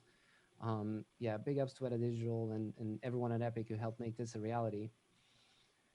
On that note of sort of, creating virtual production content or linear media as well as interactive, we also this year released something called the LiveLink Face app, which allows you to use an iPhone to capture facial animation technology, and you can either capture that for playback later or use it directly in real time in the engine. We actually did see a really fun and interesting quick thing that happened. Oh, I should mention the complete demo project, Meerkat, is available on the marketplace for you to download for use with Unreal Engine 426. Go check it out. It's super cool. That's one of our evangelists. Yeah, go ahead, Amanda. And I was just saying, we've seen so many cool community creations. Like some people have started, you've seen the Meerkat or the video Meerkat from the Meerkat's perspective. So he's like running and hiding from the eagle, or what you were about to mention. One of our evangelists actually made the Meerkat into a little talk show. So you see him sitting there behind the desk. He's got a little screen, so he's hosting a show. And yeah, that was actually using LiveLink Face app, which is, it's really cool to see the various ways these technologies can kind of come together to make even more unique setups. Yeah, the immediacy of that is really cool too. In terms of, in the past, long time ago, we used to have to, we have to wait to get the spatial stuff on a character. But now, just seeing it immediately, you get a great read. You can get an idea of emotions, and you can change direction if you need to. But it's a very powerful tool for seeing things right up front, which is cool. If you're excited about this technology, we're going to go ahead and link some docs in chat for y'all. You can go ahead and it's all available right now. Make sure to pop that out. Let's see. There's also been the use case of virtual production inside Fortnite. Does any of you want to talk a little bit about that? Sure, I can talk a little bit about that. I think that we use virtual production almost daily now for parts of Fortnite, whether we're developing events or we're developing cinematics.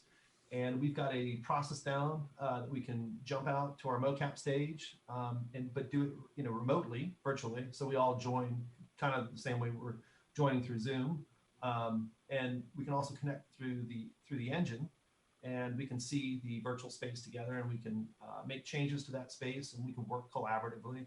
And so we do this, like I said, we do that pretty often, and I find it to be really helpful in developing ideas quickly. And sometimes, traditionally you'll use mocap, or a lot of times you'll use mocap to create a final product. Um, but a lot of times what we'll do is just explore ideas, and kind of like we were talking about earlier, where we can have an actor become an avatar, and you can see their their face moving.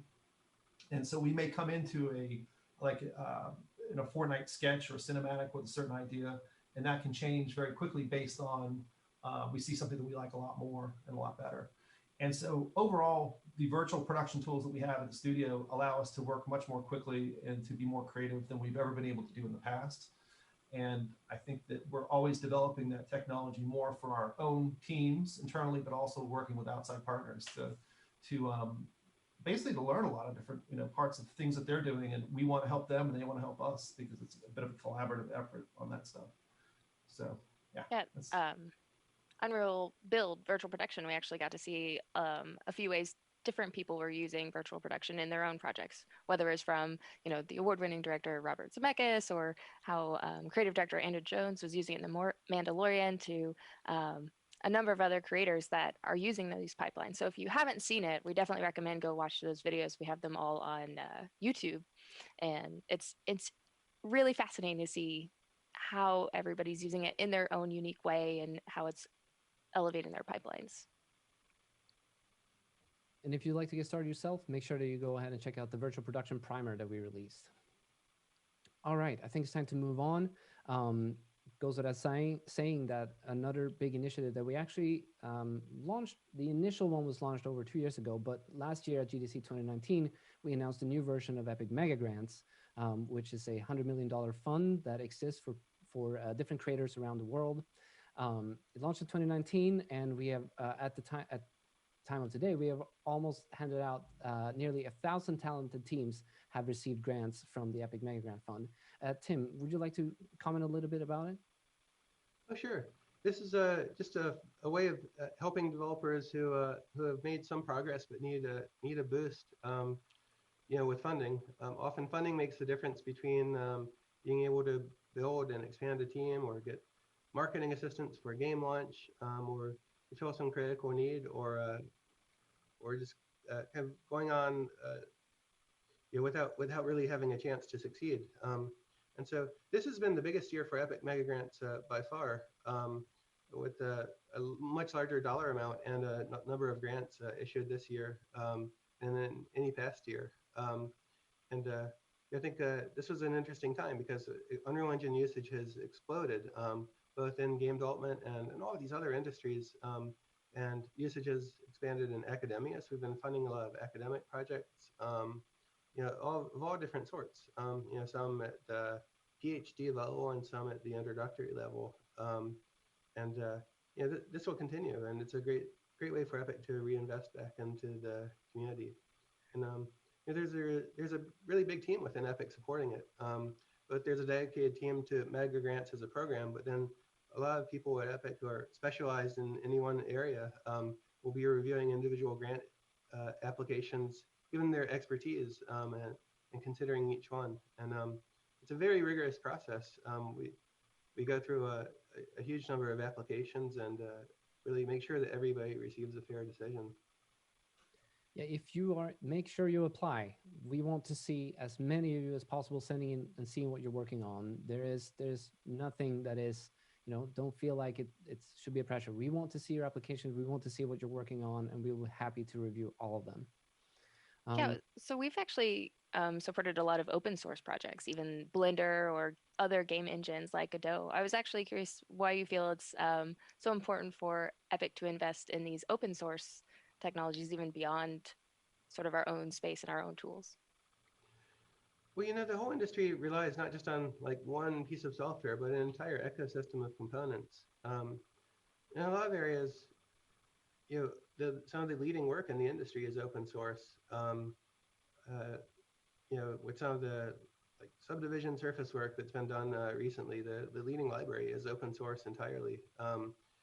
There's now a world-class polygon modeling tool called Blender, which is increasingly used it's been used by indies for a long time, but pros are increasingly adopting it too, because it's trying to make faster progress than 3D Studio Max and Maya.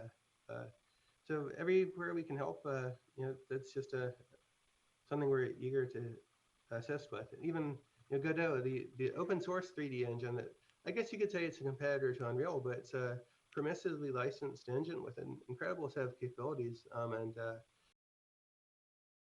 happy to grant them a major mega grant, which will provide a significant amount of funding. And I think there will be many, many more in all aspects of the open source community that is in any way related to the 3D content or digital ecosystems area. Which will ultimately lead to better games, better movies, better projects, better everything, right? And so it's very exciting to see. Um, Moving on, I did want to talk a little bit about the Unreal Marketplace. For those of you who are unaware, it exists in the Epic Games launcher.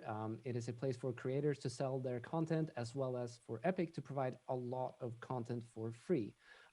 This year, as well as previous year, we released numerous amount of free assets every month, as well as perpetual free assets. And now to let you know, you're available to use these for free inside your games, inside your movies, inside your shorts, novels, whatever it is you want to use Unreal Engine to create. Amanda, do you want to mention some of the things we did this year? Yeah, sure. So in addition to the 5 monthly packs and the permanent free content, we have over 80 permanently free items as part of our permanently free content initiative. We've also released an automotive, bridge, and beach scene. We also have some really cool community created packs. There was a city park and a factory environment collection that absolutely beautiful and have loads and loads of pieces and parts that you should feel free to pick apart, add them to your game, modify them, and we kicked off the marketplace collection. So joining the ranks of Paragon and Infinity Blade, we've added What Remains of Edith Finch as assets into our marketplace. So you can actually pull things from the game, add them to your own projects, and we're planning on adding even more new exciting content in 2021. But we just always want to remind people that these assets are here for you to use, and you shouldn't be afraid of, oh, somebody has that book in their game, so you can't use it. Like, you can modify them, you can prototype with them, you can tear them apart and learn from them, and update them so they fit in the style of your game or project or scenes, and nobody's going to notice that it's like, oh, I've seen that stack of books before, I've seen that rock. Like, they're not thinking about your game and like picking it apart, or if they are, like, who cares? The point is that you've been able to more easily and rapidly build the experience you're going for, and so shouldn't be afraid to use them, and we're really excited to be able to continue offering these kinds of assets to the community at large. And libraries of content are really foundational to be able to get more rapid development of games. Like the major creative aspects of creating a game experience is not about how one particular little rock or book or something looks. It's about the overall experience. That's what a designer is really going to be looking for. Grayson, you had a good anecdote of what you used the marketplace for. Yeah, I love it. So I went onto the marketplace and we're designing a garden in our backyard. And I was like, man, we could use basically virtual production, same kind of techniques and stuff to design our garden. And so that's what I did. I went and wrangled up a bunch of assets, probably spent too much doing that, but it was a lot of fun. And we built out a garden in a virtual space, and it became the plan for our garden.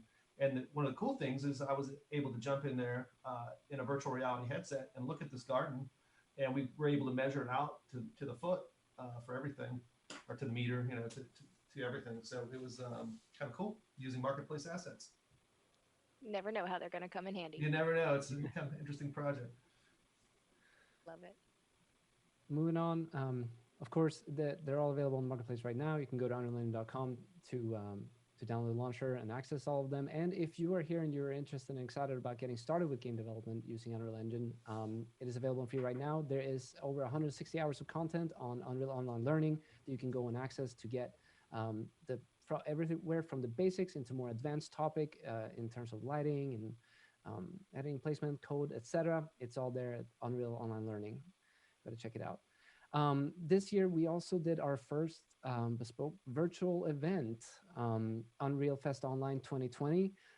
What came out of that was over 40 videos that are now available on YouTube with topics ranging everything from virtual production to games development, architecture, and enterprise. We had over 50,000 people registered for the event. It was a great time. Do you all have any cool anecdotes to share from the event itself? I mean, it was just exciting to see cross industry folks coming in and getting in the same space and learning different lessons. All the sessions are really great, and it was a great way to kind of show off some of our other technology too. So we there was an introduction to Twinmotion. So if you're not familiar with it, it's one of the other products here as part of the Epic ecosystem. And super easy to use UE based application that helps with visualization, AEC, quick for or great for quickly iterating and building scenes. So it's Unreal Fest became sort of this, while it's Unreal Fest, it was a way for folks to come cross industry, cross tool sets, cross all these things and enjoy all the parts of our ecosystem. So a cool video in there for the virtual production, working remotely, which is really, really great. There's some good information too. And it covers a really wide range of things that you can do with virtual production. So maybe worth checking out. Yeah, this whole COVID lockdown situation has really shifted those industries to need to work in a more virtual manner. So it was interesting to hear from different voices out there in the industry of like how they're dealing with this 2020 situation that has stuck many of us either away from the office, away from their workplace in homes, and how can people continue to work? Well, so much of it is happening virtually now, and tools like this are enabling that to happen in a way that like either wasn't really the traditional way of working or is now just like a core requirement. Among that, I do want to mention and plug the fact that we have also been doing all of our live streams from home throughout the pandemic. And so if you are interested in seeing some of how some of our partners and teams at Epic have been working and what we've been doing, go ahead and check out the playlist for Inside Unreal. It's been exciting. I remember thinking about Aaron Sims Creative when we had them on, and also relating back to sort of how some film studios are considering producing video games. In fact, when I asked that question for Aaron Sims, he said that yes, they are in fact exploring the possibility of also creating video game based off of the movies that they are creating using Unreal Engine, which I find super exciting to see what comes out of that. Teams that are specialized in sort of movie VFX now actually entering the industry of creating video games.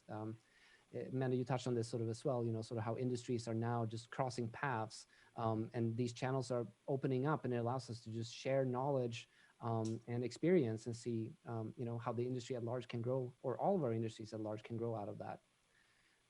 Super exciting. I do want to go ahead and play at Unreal Fest Online 2020. We debuted the Unreal for All Creators video, which is a really cool masterpiece. We also had them on the live stream talking about how it was produced. Can we please play the video?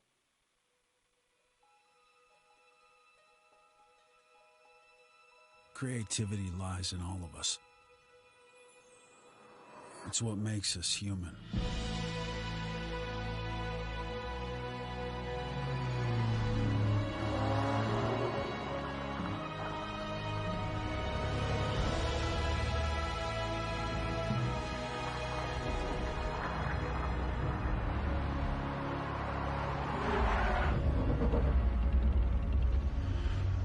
It starts with an idea. The desire to create,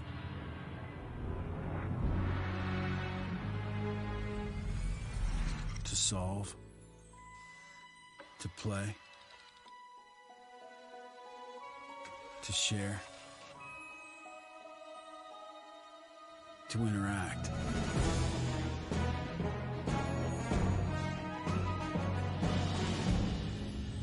Together we can build new worlds.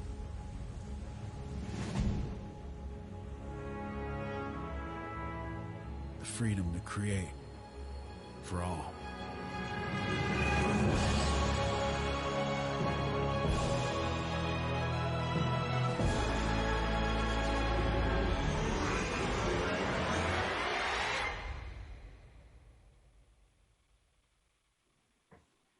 Beautiful little short promotional piece. If you are curious how it was developed, you can go ahead and check out the live stream we did with some of the creators. We also did an asset release for the project that was used in production for the Unreal for All Creators video. Yeah, so if you go to unrealengine.com/creators, you'll be able to find those assets. Awesome plug. Now, we also want to talk a little bit about the Epic Online Services. Tim, this is a big initiative for us. Would you like to mention what this is about? Yeah, sure. Our way of doing things at Epic is to build games and build new technology to support the games, and then open up everything to other developers to use themselves. And one of the real success stories of Fortnite is the friend system. There have been more than 350 million players coming into Fortnite, and they've made more than 2 billion friends in the system. And so we've opened up all of these systems to other developers to use so that their customers can come in and you can have a cross-platform game where you have friends across all platforms. And when new players come in, if they've ever played Fortnite and have friends there, then they automatically have all of those friend relationships. Kind of providing the kind of functionality that's existed on Steam, Xbox Live, and PlayStation Network, but in a completely cross-platform way that plays really nicely with the consoles and their existing systems. And so, that and a whole lot of other services are now available for free to all developers to use in their game. And we're making this free because we find that the benefit of having additional games adopt this and bring in their players and their friends, growing the social graph benefits all gamers and all game developers, including ourselves, so much that we felt we would grow it faster and everybody would benefit more if we didn't charge money for it. And so, the Epic Online Services Initiative is available to all developers to adopt for free, and lots of really interesting new features will be coming online over time. Anything that you've seen in Fortnite is likely coming to EOS, over the next year. The developer portal is available now. You can go ahead and download the SDK and implement it in your game. I have also seen a community-made plugin that exposes the entire API into blueprints, if that's your preferred way of working with Unreal Engine. It exists on the UE Marketplace. We wouldn't be able to do this year in review live stream without making sure that we do a little bit of a shout out to all of the other teams that are working with Epic. Make sure that we go ahead and mention Cubic Motion, 3Lateral, as well as Quixel. The UE5 demo would not have been possible without Quixel. So make sure we all in chat, please give a big shout out to the other teams that are working with us. Yay. A little clap there. And now I think it's time to talk a little bit about the future. Oh, sure. We've talked about a lot of the future already with Unreal Engine 5, but Epic has been building two sets of developer tools for a long time. One has been the Unreal Engine, which AAA game developers use to produce world-class games that are completely standalone. And the other tool set is Fortnite Creative, where tens or hundreds of millions of creators have gone in and built their own environments or played environments built by other creators themselves. And that's starting to turn Fortnite into something bigger than the game. An entire world that is much bigger than Epic's vision or capacity to build. A world that's everybody's, all of ours together. We envision a future where there are, huge variety of experiences in Fortnite, all created by the community. One of the things that's been in the works for a while now is we've been looking at how to help these worlds come together. And so I want to introduce two longtime Epic folks, Carlos Coelho and Zach Parrish, to come on the stream and show us and talk about some of the efforts that the Fortnite team has been working on. You guys. Hey everyone. So thanks, Tim. Let me just start by saying a couple quick things. Like, here on the Fortnite team, we use the Unreal Engine and the Unreal Editor to build a game. Today, we're going to give you an early preview of our efforts to share those tools with all Fortnite creators. Think of this as an extension of the existing creative toolset and not a replacement. And then another thing to think about is that this is an early look and it's very early, so please bear with any rough edges. But we're super excited to show you. And I'm also super excited to be joined by Zach Parrish, who's going to be showing us some of the awesome things you can build with the Unreal Editor. So let's actually start by showing a video that we recorded earlier of us building a little shrine, like mini shrine, to an old fan favorite, Kevin. So yeah, let's cue the video and take a look. Yes. Zach, if you want to. Yeah, so here we're actually doing something pretty interesting. We're importing a custom mesh. This is a high-res Hollywood-grade model of the complex geometry of Kevin. Yeah, it might be the most high poly mesh in the game. Yeah, we had to be really careful with this one. And then I'll just drag this right into the view, and there's Kevin in his untextured glory. But then we can go right over to his properties and set a material on him. So here's the Kevin material. But the great thing is that we're going to give you the ability to jump into these materials. And here you can see the node graph, which makes Kevin possible. So here's all of the bits and pieces that define his surface. And we can even go in and make changes to them. So here's his base diffuse property. We can set this to a garish shade of pink if we want. And then if we save this out, then Kevin, as you can see, is now pink. But we're going to set it back to something a little more Kevin-like. Oh. So now this is a quick section where we're just going to show some of the new object placement tools. So a quick shout out actually to Ashley Ludlam, one of the gameplay designers on Fortnite, who's actually doing the driving in this bit.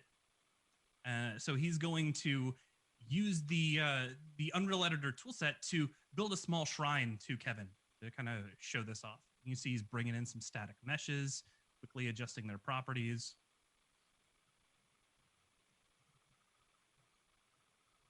And these are the same tools that our developers actually use to put the game itself together. So our goal is to give you the same kind of power, the same tool sets that we use to bring Fortnite to you season after season.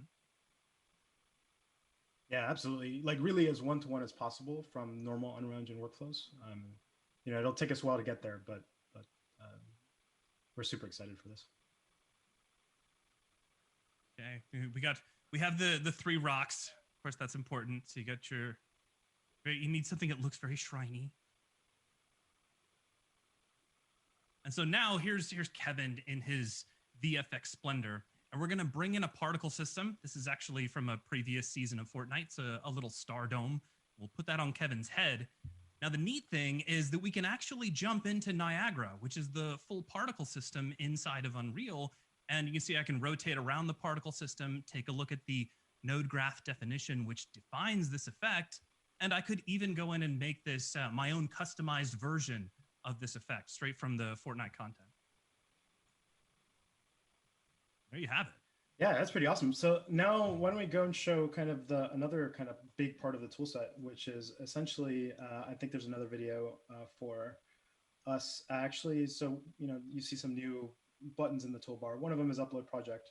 And that will actually take the content that we just, created and imported and upload it to the cloud, have it be processed in the cloud and delivered to an actual running game session.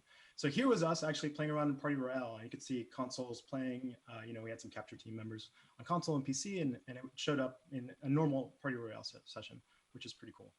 The other part of this that we're doing is actually leveraging the connection to a running game to allow you to make live edits quickly and easily. And we support things right now like translation, rotation, but we really want to expand that over time. And I think one of the most powerful things that we found, developing creative, is just how powerful quick iteration and faster iteration is. And, and some of the things you can do in creative, like being able to do that with a full broad tool set is frankly amazing. Oh, not to nerd out, but about that. Just the ability to be able to make edits like that on the fly that people could actually see live in game that might be the most exciting aspect of this for me anyway. Oh yeah. And the thing is, it's one of the things that maybe doesn't show off well on video, but I 100% agree. Like this is the thing that I geek out on all the time, for sure. So one cool thing, just FYI, is that we kind of wanted to prove out the whole end-to-end flow. So we did push out this content, or actually an earlier version of this content, to Party Royale right now. So those people in game, feel free to head over there to where you see us editing, and you should be able to see a version of it. Now, please bear in mind, this part of it is probably the most kind of proof of concept. So don't be surprised if there are bugs in game. But yeah, again, we really wanted to show everything end to end and thought that was really powerful. So we do know that this is kind of only one part of the tool set, right? This is content. And another thing that's really important is code. So we are working on tools for that as well. And we wanted to give you a quick early glimpse of that, of a new scripting language we're developing, which Epic engineer Tim Telton is about to show us. So why don't we cue that video? Hello. I was part of the team that helped launch Fortnite Creative. Since then, the community's done some amazing things, and we want to give them even more tools to help build fun and engaging experiences inside of Fortnite. Let me walk you through an early prototype of one of these new tools, a game script used to implement Box Fight. We start the script by waiting for players to join. As you can see, some commands take time to complete, and the game continues on as this script waits for an event. Once players have joined, we start our game by setting the player's spawn points and inventory. To change things up, we use the current round variable inside this method to set up a different inventory in some of the rounds. Next, we make players invulnerable and start the round countdown timer. Partway through the countdown, we enable building so people can get ready to play. And we enable multiple round end conditions. Either one player can remain, or 0, or the round will time out.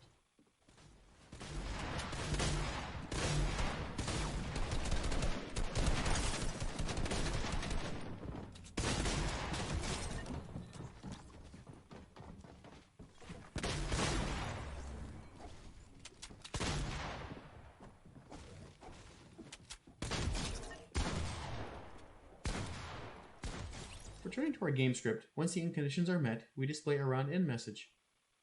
Then we disable combat and the storm. And then we reset everything for the next round and run the same script again. We can also tweak a few small changes to the player inventory items in script between rounds, like adding impulse grenades or clingers. Very small changes can have a dramatic impact on gameplay. This is a very early prototype, and we still have a lot of work ahead of us. But we're looking forward to what our creators will be able to do with much more powerful tools. Look forward to more details as we continue development in 2021.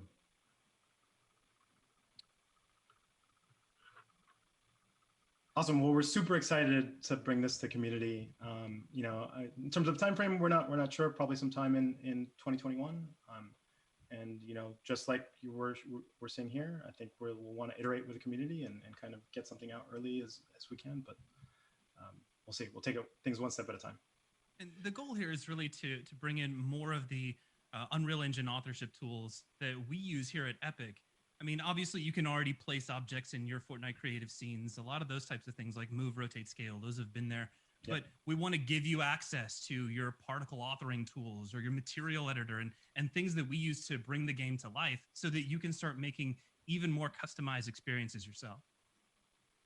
Yeah, absolutely. Like unlocking those tools in a way that you can leverage in creative. Like there's some really powerful things there that we want to explore.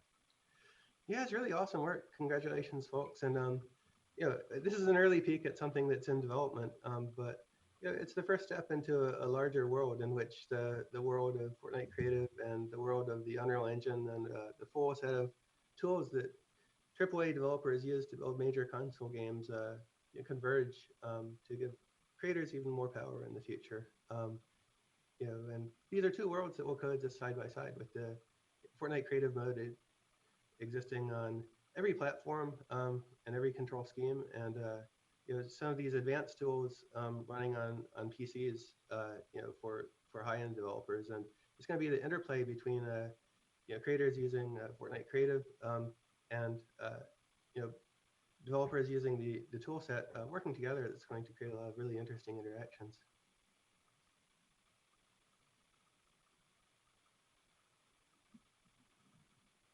All right. Are you all ready to answer a couple of questions from chat? Yeah. Okay. Bring it. Cool. Extrasum5 asked, can you mod in any platform? And if so, do you need a third-party app?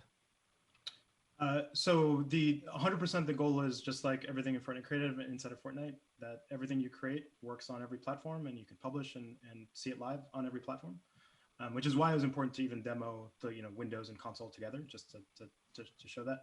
The third-party tool is the Unreal Editor. So, it'll be, a flavor of the Unreal Editor for sure with custom things for our tool set, like you saw the upload button, but you will be able to use, external third-party tools like Maya and Max and Houdini and, in terms of creating content. So that's true, yes. Leads us over to our next question. TitchMW asked, will you be able to import custom assets like models into the game? So toolset, yes, absolutely. I think we still have to figure out moderation and, getting, what that looks like for sure. So we're a little thoughtful there, but it's super powerful to be able to import your own assets and create content and create things that doesn't look like Fortnite and support that. So. That's right. And remember, Fortnite is going to be moving to Unreal Engine 5 in 2021.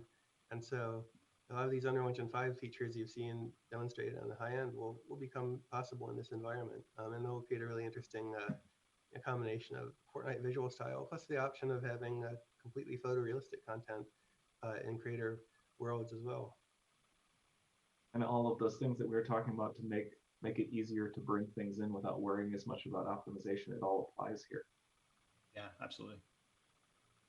Absolutely. I think, that is one of the things that we're kind of working through. It's like taking some of those tool sets and workflows and figuring out the best manifestation of that for the tool set, without sacrificing the tools and the power, but, figuring out how to automatically optimize. Like those are all things that we're kind of taking into account as we iterate through everything that we're going to be doing over the next 6 months to a year.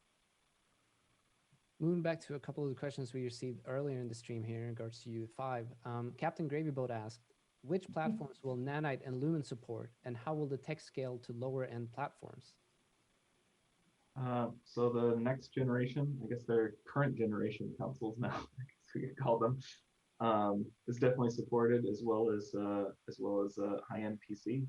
I don't think we know yet as far as how low it will scale. So I don't have anything to report there, but it will definitely be supporting in its highest fidelity there. And then we're going to have technology to make it so that the assets that were imported for that quality level can be shipped across the full scale of platforms that UE5 supports. Right, so you build your high-end movie quality content once, and players will see that directly on these high-end devices, and then everywhere else it will be scaled down, but it will still work. Exactly. At a lower level of visual quality without the micro polygon geometry.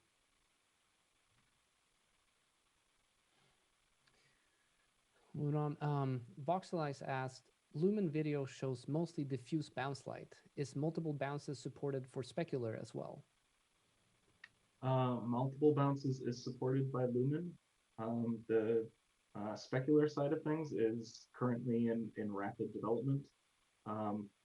Multiple bounces will be supported by specular, but that doesn't mean they'll necessarily be like full caustic bounces. So if you can see multiple bounces after the first bounce, it might be fairly diffuse for the rest of the bounces, but it won't just be like a complete loss of energy after it hits the first thing, if that makes sense. Misanthrope asked, will Nanite work with VR? Yes. There's aspects of VR support.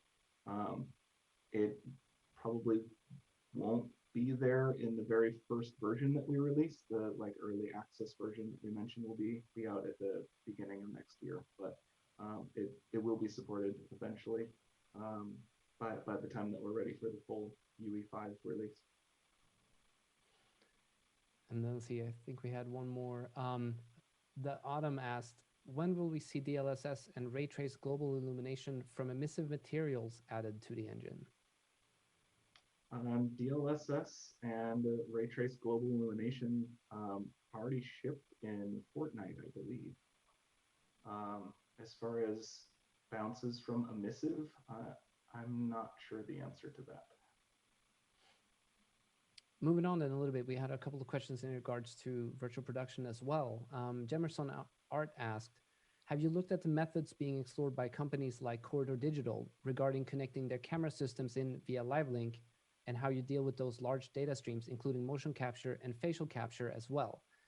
Non-LED screens, but still fast responsiveness. I don't have a particular answer for that one in terms of virtual production, but I do know we're always working on latency, and we've been tracking that down for a while, and it's always improving in terms of cameras. And so I think overall speeding up our systems are one of the core things that we're always working on, because we like to have quick feedback when we're on stage for everybody that's there. Received another question here in regards to Lumen and Nanite. Loresh asked, will Lumen and Nanite work at all with forward rendering or MSAA? Nanite will not be supporting MSAA. Lumen doesn't necessarily have a particular care in that. um, what was the other part? The forward rendering. I'm not sure whether that is currently working, but there's no limitation there as far as us making that work if it's not currently working. So yeah, we can support forward rendering with Nanite. I'm not sure the answer for Lumen, but I suspect the answer for Lumen is no for forward rendering because I expect that Lumen is going to want to do its various bounces in multiple passes in a deferred nature. So I expect it's going to need to have the G buffer to be able to do that. And forward rendering won't be providing that. But I'm not the expert on the Lumen system to give a definitive answer there. But I would predict the answer is no on the Lumens. Moving back a little bit to the Fortnite Creative announcement, what sort of scripting language did you demonstrate in Fortnite Creative today? Well, it's a new one, and it's been in development, and the ideas have been brewing within Epic for quite a while. We'll have a lot more to say about it in 2021, but I think you'll find it interesting. There are some ideas there which are fairly new to programming languages, which make development, and particularly game development, easier than it's typically been in dealing with complex interactions between objects. So stay tuned for details later. And what does this mean for existing Unreal Engine developers? Well, so when we build something at Epic, we try to make it available to all of our licensees, and we're building a lot of these tools in Fortnite, in Fortnite first, and so the scripting effort is being nurtured within Fortnite, and we expect it will come into the Unreal Engine later on after it's really been proven out there. And similarly, a lot of the tools that we've demonstrated here, such as live editing, where you can edit a level in the editor on PC and see it deploy in real time to all of these other platforms. These technology pieces are some are available to licensees now, and some are coming in the next version of Unreal Engine 4, and will be in part of Unreal Engine 5 from the beginning. How closely do the new Fortnite Creative tools resemble the vanilla Unreal Editor? I mean, what you saw was essentially what we're using internally now for our development. So pretty close. What the final version of it looks in terms of skinning or the title or anything, we'll see. But we absolutely want to keep it as close to one-to-one as possible. And that was the actual material editor, and that was Niagara that we looked at. Yeah, right. In the same, like actually the same editor that we used to build the content that we shipped with, in game. So on that note, if you are excited about the new Fortnite Creative tools, you can start using them. Some of those tools already in Unreal Engine right now. You can go download 426. It's available in the launcher. See, moving back to some of our virtual production technology, Marco Mello asked, how much can your virtual set technology evolve? I've noticed the current sets are incredibly cylindrical. Is there any way to reformat these designs for further immersion? I'm guessing he's talking about the LED walls, and that's the area I'm not familiar with in terms of future technology of that. That'd be, maybe we can answer that in the chat later. Let's see. Coupinator asked, what is being put in place to prevent the higher graphical fidelity needs of ArchViz and virtual production from impacting the performance of Unreal Engine in mobile and other low-end devices? Is performance on low-end devices still a priority for Unreal Engine? Yeah, I mean, I believe that we're always looking at that. It's very important because we, in some cases, we do use lower end devices for some of our workflows, and so I think it's always very important for us to keep that in mind.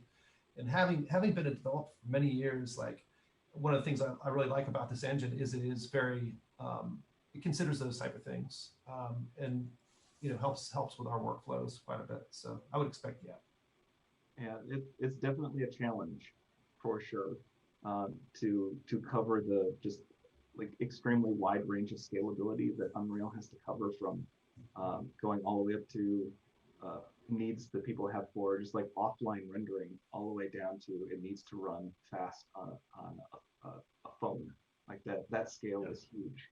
But those are things that we consider with every decision that we make, of how can we encapsulate things, how can we isolate them, such that we can not be constrained to be able to push forward the one end of the spectrum, without pulling up the other end of the spectrum too much. There's times at which we need to cut off things at the lower end of very old APIs and old pieces of hardware and things like that. Like there is a march of progress that happens at times, but we certainly can't just like lop off the whole bottom half of our support range just because we want to add some extra little slice at the top. It's something we're always cognizant of. Going back to Fortnite Creative and some of the new tools that have been shown, we've seen some folk ask in chat, I spent a bunch of time learning the creative tool set. Will I have to relearn everything? And then maybe a follow-up question would be, what's a good way to learn the Unreal Engine workflows? So the answer to the first question, I think, is absolutely not. Like like we mentioned, we view them as complementary. Like there's real power to being able to sit on a couch and have a controller and create things with your friends and see it live on screen. Like that's some of the power that we're trying to unlock in the editor. But there's real power to doing that on console. So absolutely not. We view this as things that are complementary. And who knows, maybe you can build things in Fortnite in sort of a tool set and bring in creative or vice versa. There's lots of things that we'd love to iterate and experiment with. And as far as learning the engine goes, there's a ton of great resources that our learning team has put out over the last year, actually right down to the last couple of months as 4.26 has dropped. You can go to learn.unrealengine.com and see a variety of videos and examples. On the Learn tab of the engine launcher, you can download a lot of examples from us and dig through those and see how we put things together. And you could technically become kind of like a master of these tools before you ever see this stuff in Fortnite. And there are plenty of community tutorials and resources as well existing all over the internet. If you're looking for those resources, make sure you visit our forums at forums.unrealengine.com. There's also our unofficial Discord community, unrealslackers.org. I think they reached over 50,000 members recently, where daily there are active discussions in all fields and industries within Unreal Engine. We also recently just held the 2020 Epic Mega Jam, which is mostly talked about around there. Before I start doing my sort of little outro spiel here, is there anything else one of our guests would like to mention for our audience here today?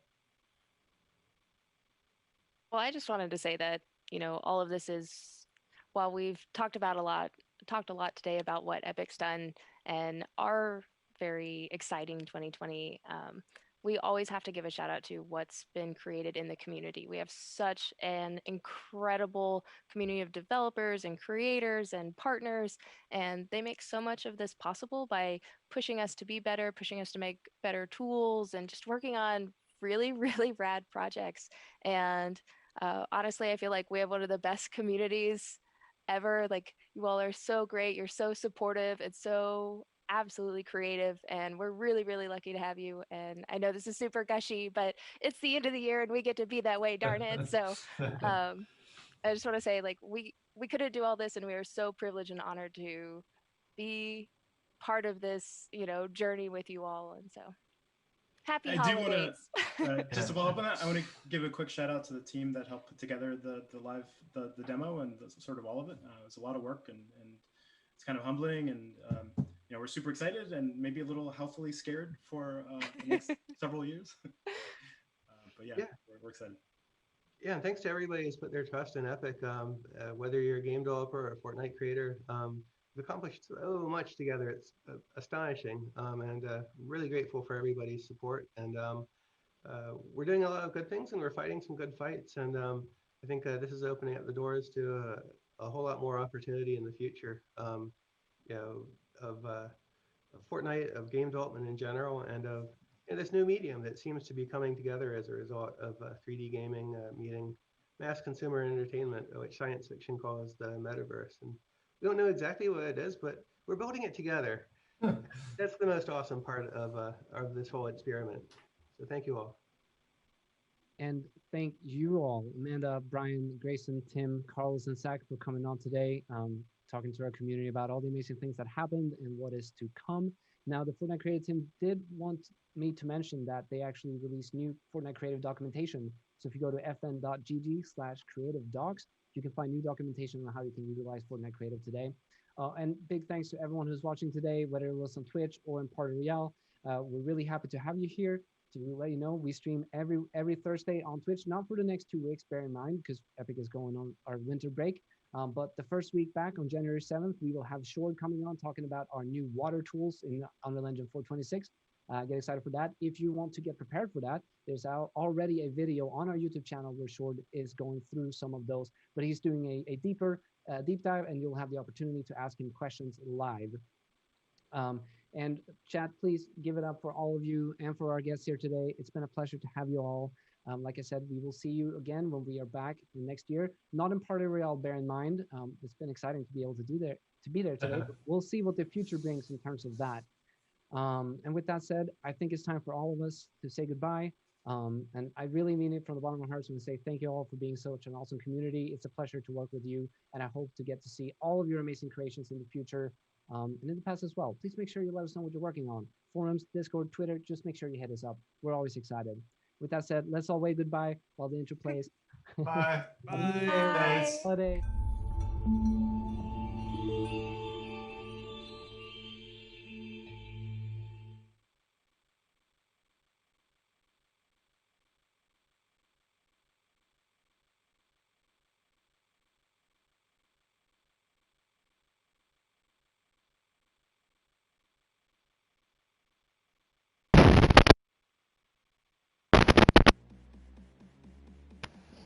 Alright, stream. That was cool. We got to see a lot of new features for Creative Mode. Very long live stream they had there. My friend left because he got tired, so yeah. We gotta wait 20 seconds to leave the match. Man. Yeah, that's pretty cool though. I definitely like that. Hype me up. I'm ready to see what the future has for Christmas. With this modding support and Unreal Engine, it's gonna be fun.